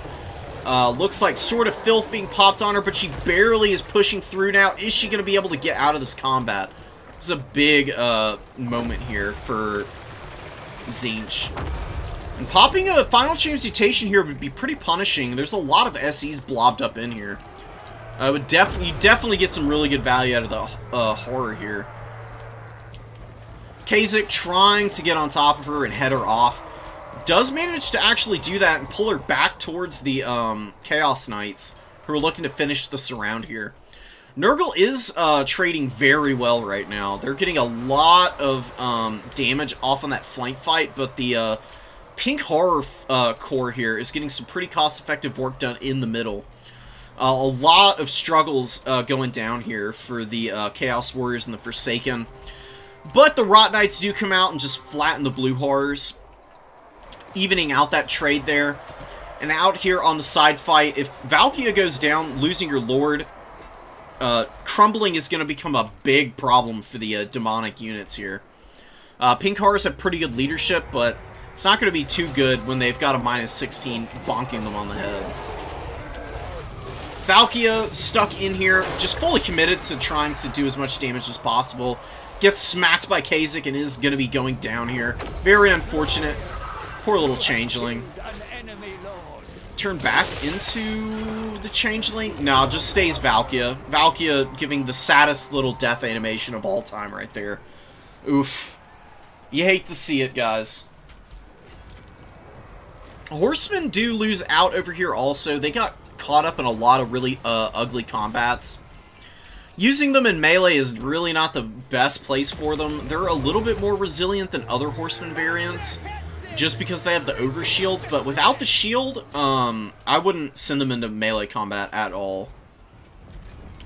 Zangor's moving up, getting on top of the Chaos Warriors. Pretty even grind. They'll be able to hold against one another with some focus fire from some missiles. Should swing in the favor of the Zangors, considering the Chaos Warriors are already pretty beat up. Iridescent Horror hovering overhead. Finally, here we go. Beautiful Final Transmutation there. Upgraded with all the goodies, hitting Kha'Zix and the Sorcerer Lord. Does a ton of damage to them, but they should be able to heal back up out of this. Really need to commit really hard to sniping out these Lords. Yeah, Valkia really did get done dirty, just like the cinematic. Just surrounded and beaten into the dirt, man. You hate to see it. That cinematic is honestly one of the funniest things I've ever seen. They introduced this badass Valkyrie-type character, and then just show her getting the absolute hell kicked out of her by some random marauders. Like, what was CA cooking with that one? I don't know why they thought that was gonna be a great showcase of her. Like, Azazel got a really badass cinematic where he fights like a Chaos Lord of Khorne, and he's looking all sultry and seductive on his big old throne. Comes down to kick some ass. That's how you do a cinematic. Valkyria's left a lot to be desired, but, you know, we can't have everything in the world. Not very reflective of how she works in the game. She's one of the stronger Lord options, in my opinion. Zangor's doing their best to hold back the tides of Nurgle, but Pestigors, Chaos Warriors of Nurgle, just a ton of stuff here in this blob, just absolutely bullying the hell out of Tzeentch right now. This is where a Searing Doom would be really nice. You know, I'm telling you, man, like, a Searing Doom, even with Final Transmutation, if your opponent's got a ton of healing on their roster and you can't snipe their Lord out, just drop the damn, Searing Doom on blobs like this. You would get like 500 value out of a Searing Doom dropped in this blob here. It'd be really nice. It would even up the fight a little bit for you there. Nurgle just very dominant on the battlefield, and it's going to be a complete steamroll from here. So we'll fast forward through the remains of this. I wouldn't be surprised if Tzeentch is going to throw in the towel here in a moment. Definitely needing a little bit of milk, and not finding it this match for sure. Blue Horrors waddling up into Bile Trolls. Gonna get smacked around. The Marauder Horsemen with the Javelins have been doing okay here, but Forsaken coming out and just getting overrun, man. Barons of the Bog are such a good unit. They give, the Vigor reduction. They've got Cloud of Flies, which is a very strong defensive ability. Wasting Sickness, lowering mass is very underrated. These guys are like the ultimate punishers of units landing in the midst of them. Exactly like what's going on with the Changeling here. Changeling lands on them, is suddenly going to find it really difficult to escape from this situation. Something that's also important to note about Valkia is she has really poor foot speed. Her speed is like 46, 48 on foot, which means she can't run away from stuff. And the 95 speed that it shows on her tooltip is a little deceptive in that regard. You need to have units that can buffer her out of fights, or she's going to have a really hard time. Chaos Lord and Kha'Zix did nicely. The Warrior Corps did okay. Knights did alright for themselves. Pesties did excellent. And the Bile Trolls and the Barons of the Bog really helped clean that game up and just ran them over. Yeah, Tzeentch got armor checked really hard. There was no AP on the Tzeentch roster here. This person might not have the DLC. It's worth remembering, guys. They might have just the bare bones Tzeentch forces. In which case, there's actually a really cool old school build that you can do. I'll show it off here.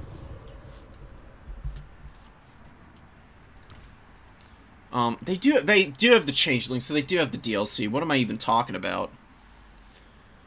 So I don't know why they didn't bring Changebringers. Changebringers are really good against Nurgle. I mean, they just obliterate everything. Definitely the strongest Tzeentch unit. Their potential for mayhem is pretty unparalleled. I mean, they just wreck everything. Alright, we got the finals replay here, guys. We'll check this out and see who our tournament winner is. No spoilers. Sorry about the delay on getting it going. We just had a ton of lag. It was so bad that I didn't really think it was worth sitting there for 40 minutes waiting for the game to finish up. But here we go. We've got Ogres versus the Chaos Dwarves on Glade of the Everqueen. Gorgers, Pigback Riders, the Boglars of the Mad Marshes. The Absolute Lunatic really did bring them. Was using them in the shallows over here. Very curious to see if these guys actually end up getting to use their aquatics trait at all.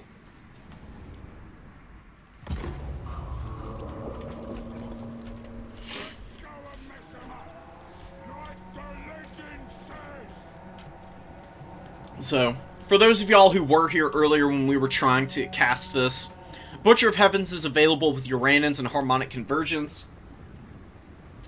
Rolling Skies passive, just to debuff the speed and melee defense of the Bale Taurus character, which is really nice. Keep it from the foe. Noblar's advancing, Leadbelcher's hiding in the trees a little bit. Golg hanging out in here. Golg Veilfrost. Very suggestive German name there. And Infernal Castellan's advancing. Looking to get up on top of this ridge here and out-skirmish the Leadbelchers. I mean, the Boglars are a good pick on maps that have the aquatics on them, where they can actually make use of water birth. That's why I'm so interested to see these guys. You just don't see them often, because they don't really have that much of a better, like, stat line than a regular Noblar Trapper.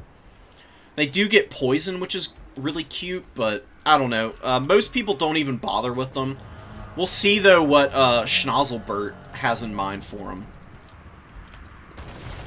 Leadbelcher's advancing, getting a little bit of fire in on the Wolf Raiders, who do take some pretty serious damage. Not a lot of HP damage, but they did lose quite a few models, as you can see. You know, 11 out of this unit, 7 here. They are maneuvering over to get after the Gorgers. Gorgers getting on top of the Goblin Laborers. And, you know, 30 seconds in, we've already caught up to 5 minutes worth of watching this live. So, they maneuver over, looking to get some shots on top of these guys. Should be able to do some pretty good work against them. Need to be very careful, though. They don't want to get shot up by the Boglars here. Nalbar Trappers do have pretty good missiles. They do pretty good damage, and they fire really quickly, especially the ROR variant.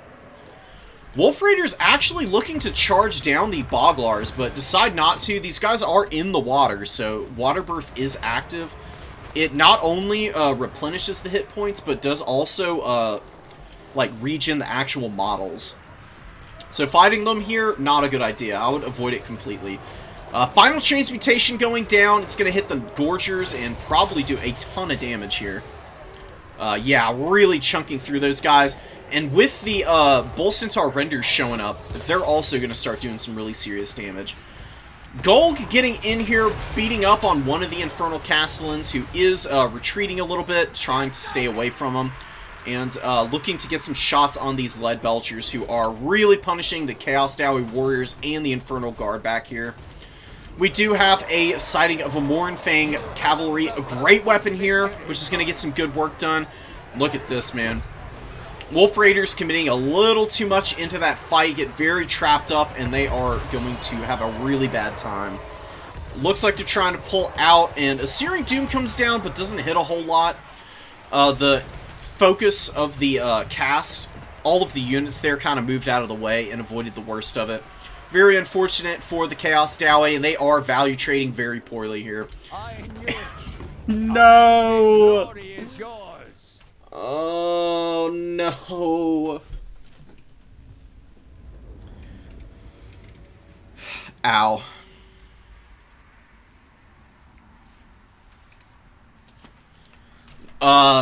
Definitely a record for fastest finals game that we've had in one of the new player tournaments, but I think it's very understandable considering the fact that the Fireglaves are all dead. Golg is, you know, feasting upon the despair and torment of this Infernal Guard.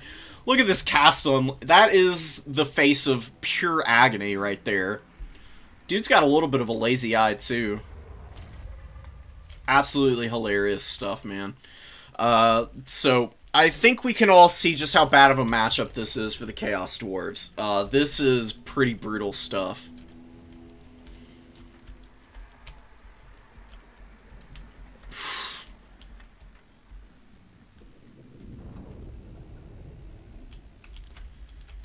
When you're fighting against the ogres and your boy hits you with this look, you know you're cooked, guys. Alright, well, that was your finals match for this tournament.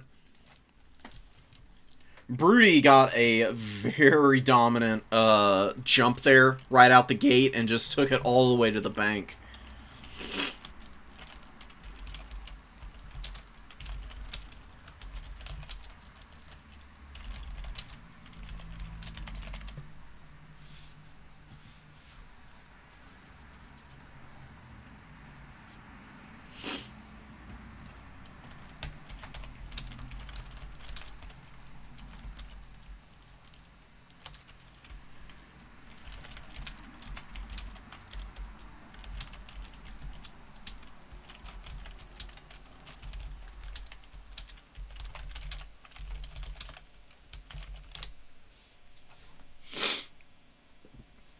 Yeah, I think it's time for me to go touch grass too. I've got a ton of replays.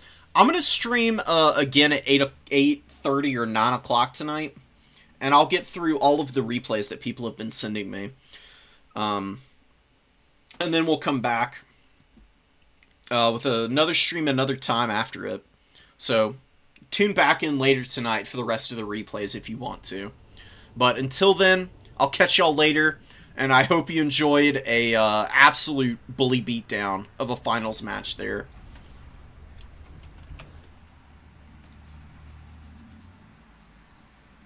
Oh, he ruined you and then pre-smashed me in the rematch.